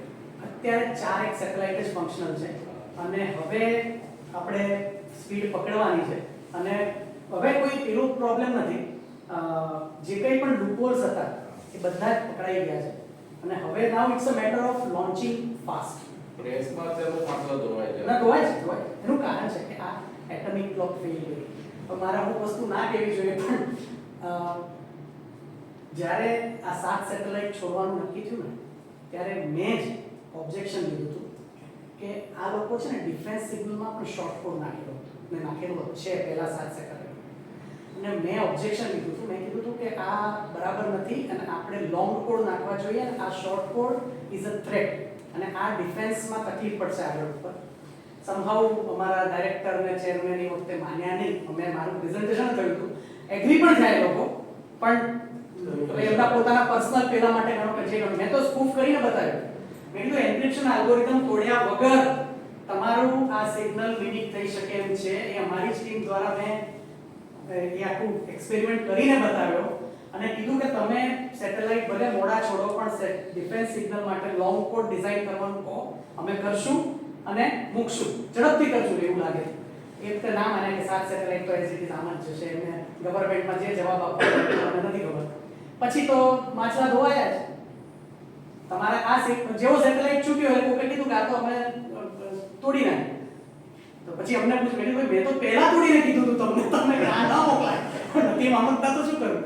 તો પછી 7 સેટેલાઇટ પછી ના નવી સિરીઝના સેટેલાઇટ હવે ચાલુ થયા, MBS-01, જેમાં એટમિક ક્લોક પણ આપણી ગઈ, જેમાં અમે ડિઝાઇન કરેલા લોંગ કોડ પણ ગયા, અમે બનાવેલા બેટર ડેટા સિગ્નલનું જે ફોર્મેટ છે એ પણ અમે સુધાર્યું. અચ્છા, બીજું કમિંગ ટુ ઇમ્પોર્ટન્ટ પાર્ટ કે સિવિલિયન સિગ્નલનું ડિપેન્ડન્સ પણ અમે કાઢ્યું કે ડિફેન્સનું સિગ્નલ ડાયરેક્ટલી લોક થાય. એના માટેની જે જરૂરી વસ્તુ કરવી પડી હતી અમે કરી સિગ્નલમાં અંદર, અને અમારા રિસીવર પણ અમે એ રીતના બનાવ્યા કે સિવિલિયન સિગ્નલની ડિપેન્ડન્સ આખી કાઢી નાખી. કોડ જે શોર્ટ હતા એના લોંગ કર્યા. Encryption algorithm create by DRDO પહેલા સમજાવ્યું હતું કે Positioning પેલું માટે. લોક કરવા માટે પહેલા Civilian સિવિલિયન lock કરવા માટે. ઇન્ડિપેન્ડન્ટ. હા, independent Positioning માટે તમે civil એટલે એ ઇન્ડિપેન્ડન્ટ જીપીએસ માં નથી ને હજી. ના ના, એ લોકોએ પણ કર્યું એ હતું. લોકોએ કર્યું, પણ આપણને એ લોકો જાણ નહોતા કરતા, હજી નથી કરી કે કેવી રીતે કર્યું. અમે કોઈને કહેવાના નથી કે અમે કેવી રીતે કરીશું. સી, એ વસ્તુ સરળ નથી. તો એ કેવી રીતે કરવું અને તમે કેવી રીતે કર્યું એ કહો તો કોક એનોય લૂપહોલ ગોતે, એટલે એ રિવીલ નથી કરવામાં આવતો. પણ અમે અમારી જે સ્કીમ બનાવી એ પણ અમે DRDO SAG લેબ જોડે ક્લિયર કરાવડાવી કે અમે આ રીતની એન્ક્રિપ્શન એલ્ગોરિધમ તો ક્લિયર ક્યારનું કરાવડાવ્યું છે. આ જે અમે સ્કીમ મૂકી એને પણ કોઈ થ્રેટ નથી ને એ જોવા માટે ડિફેન્સની DRDO લેબે એને પણ ક્લિયર કર્યું, અને જે અમે વાપરી રહ્યા છીએ ને વપરાઈ ગયું. તો અત્યારે આપણે મિલિટરી નાવિક સિસ્ટમ જ યુઝ કરે છે. મિલિટરી અત્યારે નાવિક સિસ્ટમ એટલા માટે યુઝ ન કરે, જે મારું મેં પહેલા ફંડામેન્ટલ કીધું કે આગળના જે સેટેલાઇટ હજી ચાલુ પણ છે એ શોર્ટ કોડ વાળા છે. IRNSS ના જે પહેલી સિરીઝ જે છે અને because of 1A 1B 1C વાળી એ તો શોર્ટ કોડ વાળી છે.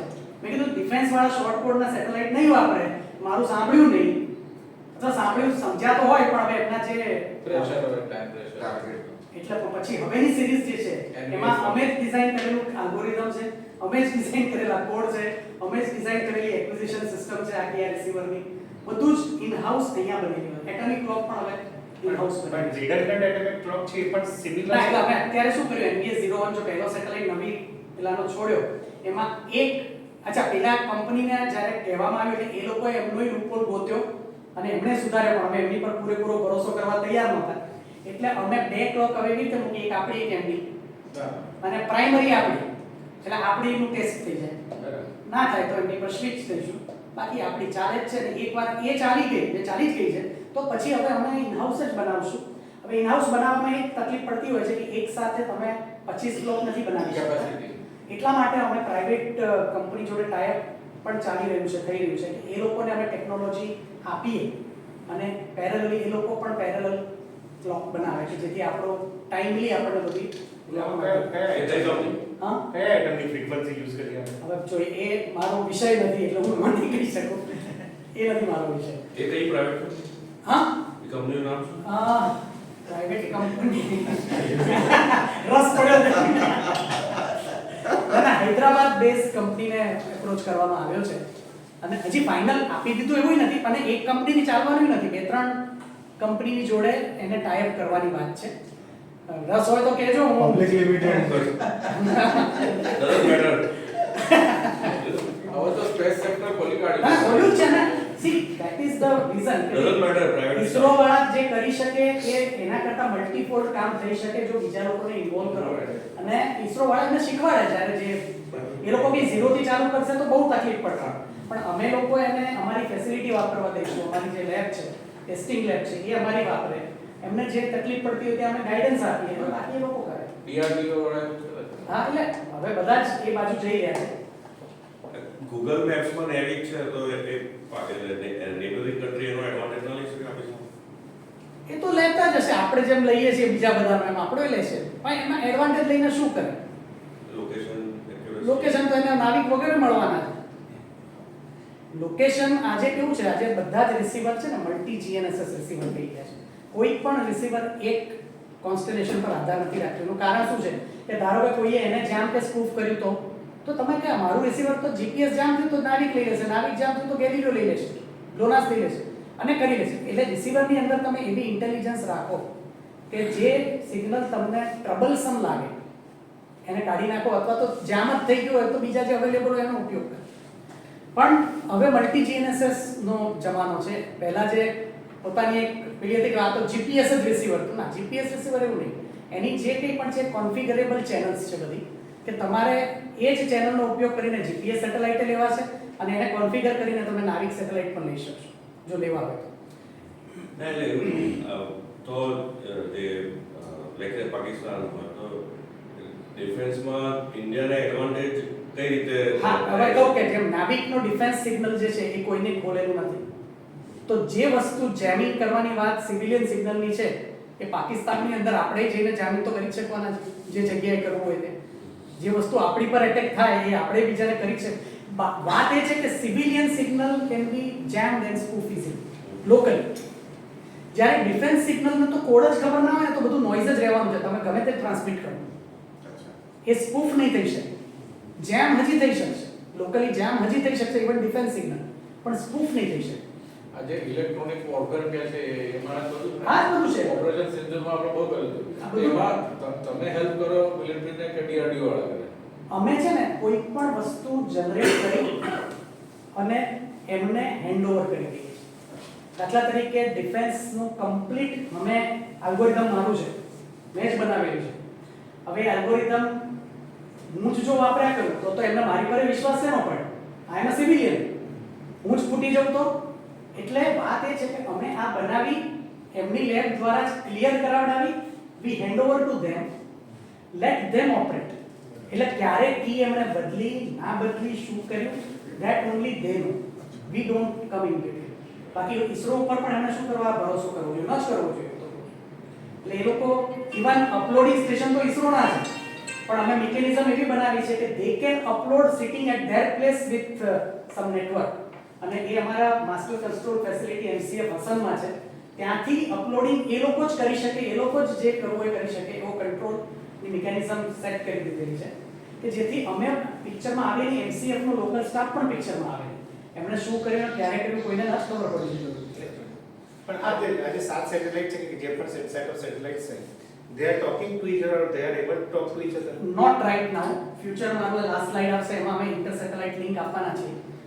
હવે કેવું છે, નેવિક માટે તો એટલું બધું તકલીફ નથી કારણ કે all satellites are always visible. એટલે મારે ધારો કે ઇન્ડિયામાંથી કંઈ પણ અપલોડ કરવું હોય તો એ બધા જ સેટેલાઇટ વિઝિબલ જ છે. જીપીએસ સેટેલાઇટમાં એવું નથી. જીપીએસ નો સેટેલાઇટ ફરતો રહે છે.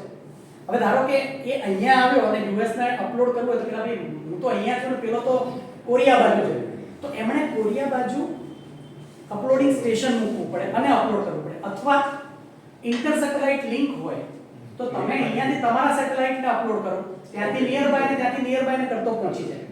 તો આપણું હવે નેક્સ્ટ જે ફ્યુચર કામ જે છે એ ઇન્ટર સેટેલાઇટ લિંક બનાવવાની પણ એક one of the future aspect છે નાવિકમાં. નહીં હું મને આ ક્વેશ્ચન એટલે સપોઝ એક સેટેલાઇટ ફ્રીક્વન્સી ઓકે ડીકોડ કરી, હા, સો can it be from other satellite two this satellite as a different frequency? ના ના, તમારા માટે એ સેટેલાઇટ તો અનયુઝેબલ થઈ ગયો. સી જ્યારે તમારો કોઈ સેટેલાઇટ ઓકે સ્પૂફ કર્યો અથવા તો અનયુઝેબલ કર્યો તો એનો મતલબ એ થયો કે તમારા માટે 7 ને બદલે 6 સેટેલાઇટ છે. તો 6 સેટેલાઇટના કોન્સ્ટેલેશનથી શું થાય તો કે તમારી જે 20 મીટરની એક્યુરસી હોય એ કદાચ 28 મીટર થઈ જશે. આ તો જસ્ટ એક્ઝામ્પલ આપું છું, બાકી કામ તો થશે. સિવાય કે તમારા બધા સેટેલાઇટ જો કોઈ નહીં પર્ટિક્યુલર તમે એ સેટેલાઇટ થી બીજા સેટેલાઇટ ની મિમિક કરેલી વસ્તુ નહીં મોકલી શકો. નહીં મોકલી શકો. હું સમજી ગયો તારો point. એ નહીં થાય.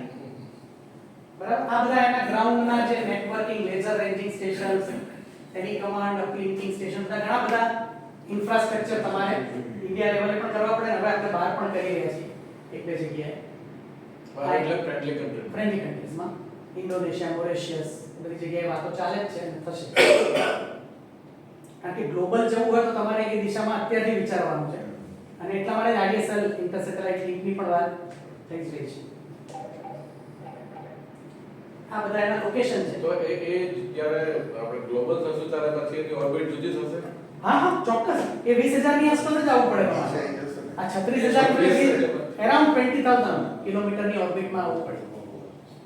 આ જે છે 7 સેટેલાઇટ આવી રીતે પ્લાન થયેલા, 3 જીઓ સ્ટેશનરી અને 4 Jio synchronous making figure of 8 over India. એટલે ઇન્ડિયાને આ બધા જ દેખાય છે. પોઝિશનિંગ સિસ્ટમ માટે 20,000 ની નીચે ન ચાલે. ના ના એવું નહીં. એ તો ઓપ્ટિમમ તમારે નંબર ઓફ ઓછામાં ઓછા સેટેલાઇટ થી આખા વર્લ્ડ ને કવર કરવું હોય તો કેટલા સેટેલાઇટ થી તમે કરી શકો, ને જો આટલા જ સેટેલાઇટ થી કરવું હોય તો કેટલા ઓર્બિટ પર ને કેટલા પ્લેનમાં રાખવા, કેવી રીતે રાખવા, એના સ્ટડીઝ થી થાય. એવું નથી નીચેથી ના. હવે તો લિયો પોઝિશનિંગ આવી ગયું, લિયો પીએનટી આવે છે, એટલે એનો કોઈ સવાલ નથી. આપણે ઇરિડિયમ સેટેલાઇટ ફોટો મોબાઈલ ઇરિડિયમ એ આવ્યો અને પછી ડિસઅપિયર થઈ ગયો છે. એટલે એમાં શું થયું, બહુ સરસ હતી વસ્તુ, એવું કહેવાય છે ઇરિડિયમ વોઝ અ જેમ as far as development is concern. પણ આમાં કેવું છે, જ્યાં સુધી કમર્શિયલી તમે વાયેબલ ન રહો, હવે ધારો હવે જો લિયો હવે આ જે છે આ નંબર ઓફ 2000 સેટેલાઇટ ને 10,000 સેટેલાઇટની વાતો આવે જ છે અને અલ્ટિમેટલી છેવટે બધા એ બાજુ જવાના જ છે.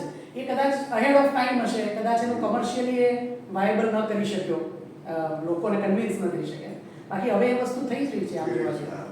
આ મસ્ત કરે છે કે બસ કરી દીધું, થઈ ગયું છે. સેટેલાઇટ હા મોબાઈલ. એ રીતે એના જે કંટ્રોલ સેગમેન્ટના ફોટોગ્રાફ્સ છે, અલગ અલગ જગ્યાઓએ આપણે એના કંટ્રોલિંગ કરેલું છે.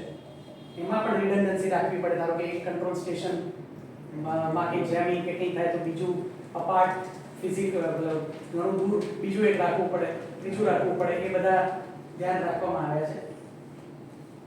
જે માણે કીધું હતું IRSS માટે 1 સિરીઝ જે ચાલી એ અહીંયા પૂરી થઈ અને પછી NVS સિરીઝ ચાલુ કરી, જે નવા સેટેલાઇટની સિરીઝ કે જેમાં આપણે જે કંઈ પણ લૂપહોલ્સ જોયા એ સુધારે, બધા જ સુધારે. નાઉ ઓનવર્ડ્સ હવે એસ સચ કોઈ લૂપહોલ રહેતો નથી અમારી જાણમાં. અમુક લૂપહોલ તમને પહેલાય ખબર હતી, જેમ મેં કીધું, પણ એની સાથે આગળ વધવામાં આવ્યું. બરાબર. કરન્ટલી 4 નાવિક સેટેલાઇટ્સ આર પ્રોવાઇડિંગ, કારણ કે અમુક એટમિક ક્લોક ફેલ થઈ છે, અમુક લોન્ચિંગ ફેલ ગયા એકાદ બે, અને એને કારણે અને first satellite launch in 23. PNTs હા સ્ટબલ બર્નિંગ માટે એ લોકો કંઈક they were monitoring. તો એમાં એ લોકો ફાર્મર્સે શોધી કાઢ્યું કે 2 વાગ્યા પછી બાળો તો કંઈ પકડાતું નથી. સેટેલાઇટ એ છે ને રિમોટ સેન્સિંગ સેટેલાઇટની વાત આવે છે કે જેમાં નેવિગેશન જોડે કે લેવા દેવા નથી, પણ કે એ ધુમાડો પકડાતો નહીં હોય. પોઝિશનિંગ ઓફ હા. ઘણી બધી એપ્લિકેશન્સ છે અમારે ત્યાં જ. અમે એપ્લિકેશનનું આખું એક ડિવિઝન છે મારે ત્યાં, જે ડેવલપ કરે છે. નંબર ઓફ એપ્લિકેશન્સ જે કોઈ પણ તમે વિચારી શકો એ બધી જ એપ્લિકેશનો આમાં આવે જ છે. મોબાઈલ ફોનમાં પણ આપણે નાખ્યા, ટ્રાન્સપોર્ટ એન્ડ ફ્લીટ મેનેજમેન્ટ, રેલવેની અંદર આપણે રેલવેની જે તમને અપડેટ મળે છે કેટલી મોડી છે કેટલી છે એની અંદર પણ આપણે આ સિસ્ટમ નાખેલી છે. નાવિક નાખેલી છે. GPS માં લેટિટ્યુડ એટલે એમાં બે વસ્તુ નાખી, એક વસ્તુ ટ્રેનની પોઝિશન અને બીજું communication of that position to centralise place. એટલે તમને એ ટ્રેનનું મોનિટરિંગ થાય. એટલે 2 વે થયું છે. હા હા, એટલે ત્યાં કમ્યુનિકેશન નાખવું પડ્યું મારે, કારણ કે એ તો ટ્રેનની અંદર લઈને કરવાનું શું, એની જરૂર અંદરવાળા નથી, બહારવાળા જ છે. નહીં, પણ જે લેટિટ્યુડ મળે છે આપણને, મળે છે. પણ એલ્ટિટ્યુડ નથી મળતો. હવે ટ્રેનમાં નહીં, ટ્રેનમાં વાત નથી કરતો. એલ્ટિટ્યુડ મળે છે, ન મળે એવું નથી. એની એક્યુરસી કદાચ અમુક એપ્લિકેશન માટે તમને Restricted. જોઈએ એટલી ન હોય તો, બાકી એલ્ટિટ્યુડ ન મળે એવું તો નથી. XY Z મળે. આપણને મોબાઈલમાં વિઝિબલ નથી. મોબાઈલમાં ખબર નથી મને, ગૂગલમાં છે, પણ ગૂગલ પર નથી. સિસ્ટમ Google Earthમાં છે, એમાં આવે છે. that is available only with Google Earth. Google Earth. Only Google Earth. Google Earthમાં. એમાં આવે છે. એટલે આમાં કેવું છે, સિસ્ટમની કેપેબિલિટી છે, તમે હવે એની કેપેબિલિટી કેટલી રિસીવર વાપરી રહ્યું છે એ રિસીવર ઉપર આધારિત છે. બાકી Z પણ મળે તો ખરો જ, પણ કેવું છે કે તમારે હવે એટલું કોમ્પ્લેક્સ ના કરવું હોય તો 4 ઇક્વેશન ને બદલે 3 ઇક્વેશન સોલ્વ કરો, XY મળી ગયું એટલે વાર્તા પૂરી. સી આપણામાંથી કોઈ પણ જે મોબાઈલ વાપરે છે એ હવામાં ઉપર જઈને વાપરવાનું નથી, એમને ખબર છે. નહીં. હું હિલ કદાચ. સ્ટેશન, હિલી એરિયા ને એ બધા માટે વિચાર કરું. Contouring enable છે. Contouring enable છે. ના, I was not aware. ઘણા બધા એપ્લિકેશન્સ છે, સ્ટ્રેટેજિક એપ્લિકેશન છે જ, જેના માટે તો આખું ડિઝાઇન થયું હતું, ડિઝાસ્ટર વોર્નિંગમાં વપરાય છે. આપણે અમુક એપ્લિકેશન વેરી ક્વિકલી જોઈએ. જેમ મેં કીધું કે મોબાઈલ ફોનમાં આપણે પેનેટ્રેટ કર્યું, એમને પરસ્યુ કરીને કોલકોમ નો આપણે ડેમો કરાવડાવ્યો એમના ચિપમાં. બ્રોડકોમની જોડે પણ ટાઈપ કર્યું. ટાઈમ ડિસિમિનેશન આ એક વધારે બહુ ઇમ્પોર્ટન્ટ છે કે જ્યારે હા ફિનિશ હા મોડરેટર સાહેબ કહે છે એટલે ટાઈમ જે છે જ્યારે મેં કીધું XYZ B મળે છે એ તમને એટમિક લેવલનો ટાઈમ મળે છે રિસીવરમાં જ્યારે તમે એને સોલ્વ કરો છો ત્યારે. એનો મતલબ કે તમારી પાસે એક્યુરેટ ટાઈમિંગ આવે છે. એનો તમે ટાઈમિંગ રિસીવર તરીકે પણ ઉપયોગ કરી શકો અને અમે એને ટાઈમ ડિસિમિનેશન કરીએ છીએ અમારા લોકલ નેટવર્કમાં. ક્રિસ સિસ્ટમ જે છે રેલવેની એ આપણો ટાઈમ વાપરે છે. NPL જોડે પણ આપણે કનેક્ટ થયેલા છીએ અને આપણે પાવર ગ્રીડમાં પણ વાપરી. એમાંથી મેં સ્લાઇડ કાઢી નાખી છે કે પાવર ગ્રીડ જે છે એમને જ્યારે જે સ્વિચ ઓવર કરવાની હોય છે ત્યારે એમનો ફેઝ ઇમ્પોર્ટન્ટ રહે છે, ટાઈમિંગ બહુ ઇમ્પોર્ટન્ટ રહે છે. તો એ લોકો ઓસોકો કરીને જે છે એમનું જે ઓર્ગેનાઇઝેશન એમાં એ લોકો GPS રિસીવર વાપરીને વર્ષોથી કરતા હતા. એમાં આપણે હવે નાવિક રિસીવર મૂકીને ઘણા વખતથી 4 થી 5 જગ્યાએ એમની આપણે બદલાવડાવ્યું છે અને નાવિક વપરાય છે અત્યારે. અચ્છા, this is very important. Aadhaar enrolment centre. હવે આમાં થયું તો એવું કે બાંગ્લાદેશ બોર્ડર ઉપર એવું ઓબ્ઝર્વ કરવામાં આવ્યું કે ફિઝિકલી આધાર જનરેટર બાંગ્લાદેશની બોર્ડરના અંદર જઈ અને ત્યાં આધાર ઇશ્યુ થઈ શકે છે બાંગ્લાદેશી. એટલે હોમ મિનિસ્ટ્રી અમારો કોન્ટેક્ટ કર્યો કે આમાં કંઈ તમારું થઈ શકે એમ છે કે આ લોકેશન માટે. તો આપણે આધારની જોડે એને આપણું જે નાવિક રિસીવર, નાવિક પ્લસ GPS રિસીવર એની જોડે કનેક્ટ કર્યું કે જેથી જો આધાર એ ત્યાં જાય તો જ્યારે ઇશ્યુ થાય ત્યારે ત્યાંનું લોકેશન પણ આપણને ખબર પડે કે this is issued not from India, it is from outside. એના માટેનું આખો એક સક્સેસફુલી કરી નાખ્યું છે આપણે એપ્લિકેશનને. દેવ ક્લિયર્ડ. વાંધો નહીં, અડધું બાંગ્લાદેશ આપણા વેસ્ટ બેંગલમાં જે મેં થોડો ડિફરન્શિયલ કન્સેપ્ટ કીધો હતો એક્યુરેટ પોઝિશનિંગ માટેનો. કારણ કે ઘણી વાર શું છે 10 મીટર 20 મીટર તમે ક્યારેક જોશો કે ઇટ્સ અ 10 સેન્ટીમીટર એક્યુરસી. તો 10 સેન્ટીમીટર એક્યુરસી ક્યાંથી આવે? 10 સેન્ટીમીટર એક્યુરસી જે મેં તમને કીધું તો એસપાસ માટે ડિફરન્શિયલ કન્સેપ્ટથી એનાથી આવે કે એક જે છે બેઝ કેમ્પસ તરીકે તમે એક જગ્યાએ મૂકો તમે જેના લોકેશન તમને ખબર છે અને રોવર તમે ગમે ત્યાં ફેરવો અને એની જોડે તમે એને બીજી કોઈ લિંકથી કરેક્શન ટ્રાન્સમિટ કરો તો તમને એક્યુરેટ પોઝિશનિંગ મળશે. જે અમે એનો એક્સપેરિમેન્ટ એક બોપલ કેમ્પસમાં બેઝ મૂક્યો અને અમારા અહીંના સેટેલાઇટ કેમ્પસમાં રોવર મૂકીને આખો એનો એક એક્સપેરિમેન્ટ કર્યો હતો. પિશારોટી રેડિયો સોન્ડે આ લોકો જે IMD વાળા અમુક એક્સપેરિમેન્ટ કરતા હોય છે બલૂન ઉપરથી છોડે અને અમુક કેટલી હાઈટ ઉપર શું છે પરિસ્થિતિ એ બધું ટેમ્પરેચર ના આખા ગ્રેડિયન્ટ એ બધું કરે. એમાં એ લોકોને મલ્ટીપલ રિસીવર્સ વપરાતા હતા GPS ના. દર વર્ષે કંઈક 10,000 કે 80,000 ક્યાં છે 80K પર યર એટલા રિસીવર વપરાય છે. એના માટેના રિસીવર લો કોસ્ટ, લો સાઇઝ અને ભૂલી જવા વાળા હોવા જોઈએ કે જે ક્યાં પડે ત્યાંથી કોઈ લેવા ન છે. એની જગ્યાએ આપણે આપણા રિસીવર, નાવિક રિસીવર એમને આપ્યા છે અને that now they are using આ ટાઈપના એક્સપેરિમેન્ટ માટે. મેસેજિંગ રિસીવર જેમ મેં કીધું કે એટમિક ક્લોક ફેલ ગઈ, બીજી પણ ફેલ ગઈ તો હવે એક સેટેલાઇટ તો તમે નેવિગેશન માટે વાપરી ના શકો. તો એનો ઉપયોગ આપણે ફિશરમેનને આપણે ફિશરમેનને મેસેજિંગ કરવા માટે કર્યો કે જે લોકો ધારો કે ગુજરાત કે તામિલનાડુ કે કેરળના કોસ્ટલ એરિયામાં અંદર જાય છે અને ક્યારેક બોર્ડર ક્રોસ કરી નાખે છે, ક્યારેક તોફાન આવવાનું હોય તો એમને કોઈ મેસેજ આપવાનો કોઈ મિકેનિઝમ નથી. એના માટે આપણે એ સેટેલાઇટનો ઉપયોગ મેસેજ કરવા માટે કર્યો.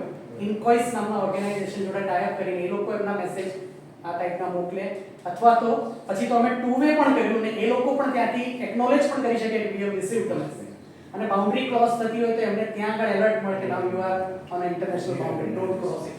એ ટાઈપની એક એપ્લિકેશન બનાવી. આ બધી જે સ્ટ્રેટેજિક એપ્લિકેશન તો છે એ અત્યારે એક જીઓ ફેન્સિંગ કે દાખલા તરીકે તમારે ડિફેન્સ રિસીવર છે પણ તમારે તો કેટલા બધા રિસીવર છે એમાંથી તમારે ખાલી પર્ટિક્યુલર જગ્યાના રિસીવરને કંઈક મેસેજ આપવો છે તો કેવી રીતે આપવો? તો એ તમે જીઓ ફેન્સિંગ કરીને એક એપ્લિકેશન કરી શકો કે આ રિજિયનમાં જે રિસીવર હોય એને આ રિસીવર એને જ આ મેસેજ મળે, બાકી માટે મેસેજ યુઝલેસ થઈ જાય. એને મળે ખરો પણ પોપઅપ ના થાય. એ ટાઈપની તમે એપ્લિકેશન કરી શકો છો. સો ફ્યુચર પ્લાન્સ એક વસ્તુ હું કહેવાની રહી કે આપણે એસી ઇન હાઉસ બનાવી દીધી છે નાવિકની જે સિવિલિયન માટે અને ડિફેન્સ માટે પણ વપરાય છે એનું ટેસ્ટિંગ થઈ ગયું છે. શરૂઆતમાં અમને ફોર્સ કરવામાં આવ્યો હતો કે ચંદીગઢની SCL પાસેથી બનાવો, જે 180 નેનોમીટર ફાઉન્ડરી છે કે જેની સાઇઝ અને પાવર તો વધારે જ આવે, એટલે અમને એલાઉ નહોતા કરતા અને એની પાસેથી જ અમે બનાવ્યો એક રિસીવર. પણ પછી અમે કન્વિન્સ કરી શક્યા અને હવે 28 નેનોમીટરની ટેકનોલોજીમાં અમે ફર્સ્ટ એટેમ્પ્ટમાં એ ક્લિયર થઈને ચીપ કામ કરે છે. Now we are having a tie up with DRDO ને બનાવવાનું કીધું પણ એ લોકો હજી એમનું રિસીવર થોડું નથી થયું, પણ અમારી જોડેથી જ એ તો લે છે બધું, અમારી જોડે જ ઇન્ટરેક્શન થાય છે. હવે અમે આ રિસીવરની ASIC પણ બનાવી દીધી છે, જે we are going to offer to them કે તમે આ વાપરો અને રિસીવર બનાવો અને ડિફેન્સની અંદર ઇન્ટ્રોડ્યુસ કરો. બનાવશે કોઈ પ્રાઇવેટ પ્લેયર જ એટલે હવે વાત એ છે કે અત્યારે તો આપણી પ્રાઇવેટ ફાઉન્ડરી તો બહાર જ છે. ટાટા વાળા જે હવે આવી રહ્યા છે, એટલે હવે નેક્સ્ટ ASIC નું ઇન્ટેન્ટ અમે કરી રહ્યા છીએ કે જેમાં બે વસ્તુ બદલી રહ્યા છીએ. અત્યારે અમે ઇમ્પોર્ટેડ જે પ્રોસેસર વાપર્યું હતું એની જગ્યાએ અજીત પ્રોસેસર કે જે IIT મુંબઈના પ્રોફેસર માધવ દેસાઈએ બનાવ્યું છે, એની જોડે અમે અમારું ટેસ્ટિંગ કરી લીધું છે. તો અજીત પ્રોસેસર જે ઇનહાઉસ આવશે, બાકીનું તો આખું રિસીવર અમારું ઇનહાઉસ જ છે. અને ફાઉન્ડરી અમે ટાટાની જે હવે અહીંયા થવાની છે એની જોડે અમે જવાનું ઇન્ટેન્ટનું પ્રોસેસ ચાલુ કરેલું છે. આ અત્યારની સિચ્યુએશન 28 નેનોમીટર સપોર્ટ છે. હા, એટલા તાઇવાનની ફાઉન્ડરીનો સપોર્ટથી કરે છે, પણ આપણે અહીંયા ઇનહાઉસ બનાવવાની વાત છે, એ કરશું અમે. Replacement of the satellite for continuity એ આપણે કરવું પડે. અચ્છા, ફાસ્ટર TTFF એટલે ટાઈમ ટુ ફર્સ્ટ ફિક્સ. તમને સૌથી ઝડપથી કેટલા ઝડપથી તમને પોઝિશન આપે છે, which is very important in defence receiver. આપણું સિગ્નલ ડિઝાઇન જે આપણે NPS સિરીઝમાં જે સુધાર્યું, we are one of the best as far as TTFF is concerned. બીજા ઇન ધ વર્લ્ડ બીજા બધા કરતા આપણે સારો TTFF આપી રહ્યા છીએ, જે વેરી ક્વિક તમને પોઝિશન આપે, જે તમને મિસાઇલ એટેક માટે જરૂરી છે લોન્ચ કરવા માટે. 28 નેનોમીટરની વાત કરી, હા. ત્યારે સ્ટેટ ઓફ ધ આર્ટ તો 3 નેનોમીટર છે.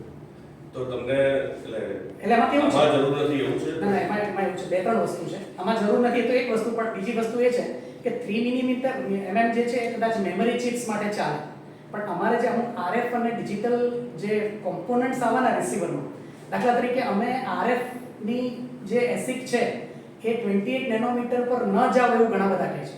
એ લોકો કહે છે 65 નેનોમીટરથી નીચે જશો તો RF ના પરફોર્મન્સ પર અસર પડશે. જ્યારે મેમરી ચિપ્સ જે છે એ 3 નેનોમીટર પર હવે લોજિક પણ પ્રોસેસર બી હા, પણ આ બીજા બધા જે કોમ્પોનન્ટ્સ જે છે અને કોરિલેશન કરવાની વાત આવે એ બધામાં પેલું છે કે 3 નેનોમીટર કદાચ નથી વાયેબલ. અત્યારે તો નથી, આગળ ઉપર થાય. પણ અત્યારનું કેવું છે, ડિફેન્સ વાળાને સાઇઝ પાવરનો એટલો પ્રોબ્લેમ છે જ, છતાં આપણે ઘણી નાની સાઇઝમાં આપી રહ્યા છીએ. અમે જે રિસીવર બનાવ્યું છે ઘણું નાનું બનાવ્યું, જે અમે ઓફર કરો. અમે હમણાં જ NSA ઓફિસમાં જ એ વાતનું ડિસ્કશન થઈ ગયું. હું 2-3 વાર જઈ આવેલો છું NSA ઓફિસમાં, એટલે ડેપ્યુટી NSA જોડેની મીટિંગ, NSA જોડે એ મીટિંગ. એમાં એવું છે કે વેરેબલ રિસીવર બી કદાચ કરવા હોય, એટલે ટેકનોલોજી એની એપ્લિકેશન એટલી સ્ટ્રિંજન્ટ ન હોય કે જેટલી તમને ડિફેન્સ રિસીવરમાં જોઈએ. તમે વેરેબલ કરવા એટલે તમે જો એમ કહેવા માંગતા હો કે સોલ્જરને જોઈએ, હા, તો સોલ્જર માટે આ ચાલે એમ છે જે અમે બનાવ્યું છે, જેની સાઇઝ અને વેઇટ એવું નથી કે સોલ્જર કહી નથી, એવું નથી કે આવું તમારે ખભે લેવું પડે, સાવ નાનકડું રિસીવર બનાવ્યું. એટલે એમાં 28 nanometre is sufficient from that angle. અને તમે પેલું કીધું કે બલૂનમાં જે રિસીવર કે ટ્રાન્સમીટર વાપરે છે એ કઈ એની પર કામ કરતા છે? એ છે ને એ વખતે આપણી ASIC બનેલી નહોતી. આ ASIC જે બની તો હમણાં બની. એટલે આપણે શું કર્યું, તો એક તાઇવાનની કંપની હતી, રાધર છે, એનું જે ASIC બનેલી હતી એને આપણે કોન્ટેક્ટ કરીને મેવિક માટે ટ્વીક કરાવડાવી, અને એ ASIC ઘણી સસ્તી છે, એ આપણે બલ્કમાં લીધી. અમે ISRO તો લે નહીં, ISROએ ખાલી એક્સપેરિમેન્ટ કરીને એમને બતાવ્યું અને એમને કોન્ટેક્ટ આપી દીધો કે તમે ત્યાંથી ખરીદી લો અને એલ્ગોરિધમ અમે અમારું આપી દઈશું જે નાવિક માટે વપરાશે. પણ નાઉ ઓનવર્ડ્સ કેવું છે કે અમે ASIC બનાવી દીધી છે પોતાની. એ વખતે ISROની ASIC બની નહોતી, 180 નેનોમીટરની બની હતી જે એટલી સારી નહોતી, અને અમારે 28 નેનોમીટરની બનાવી હતી જે હમણાં 6 મહિના પહેલા જ બનીને આવી છે.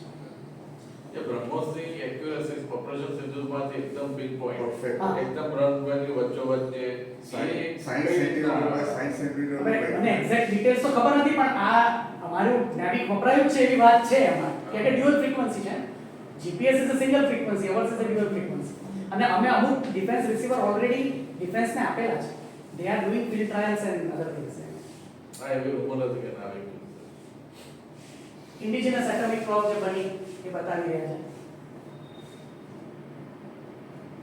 ફ્યુચરિસ્ટિક રીકોન્ફિગરેબલ નેવિગેશન પેલોડ એટલે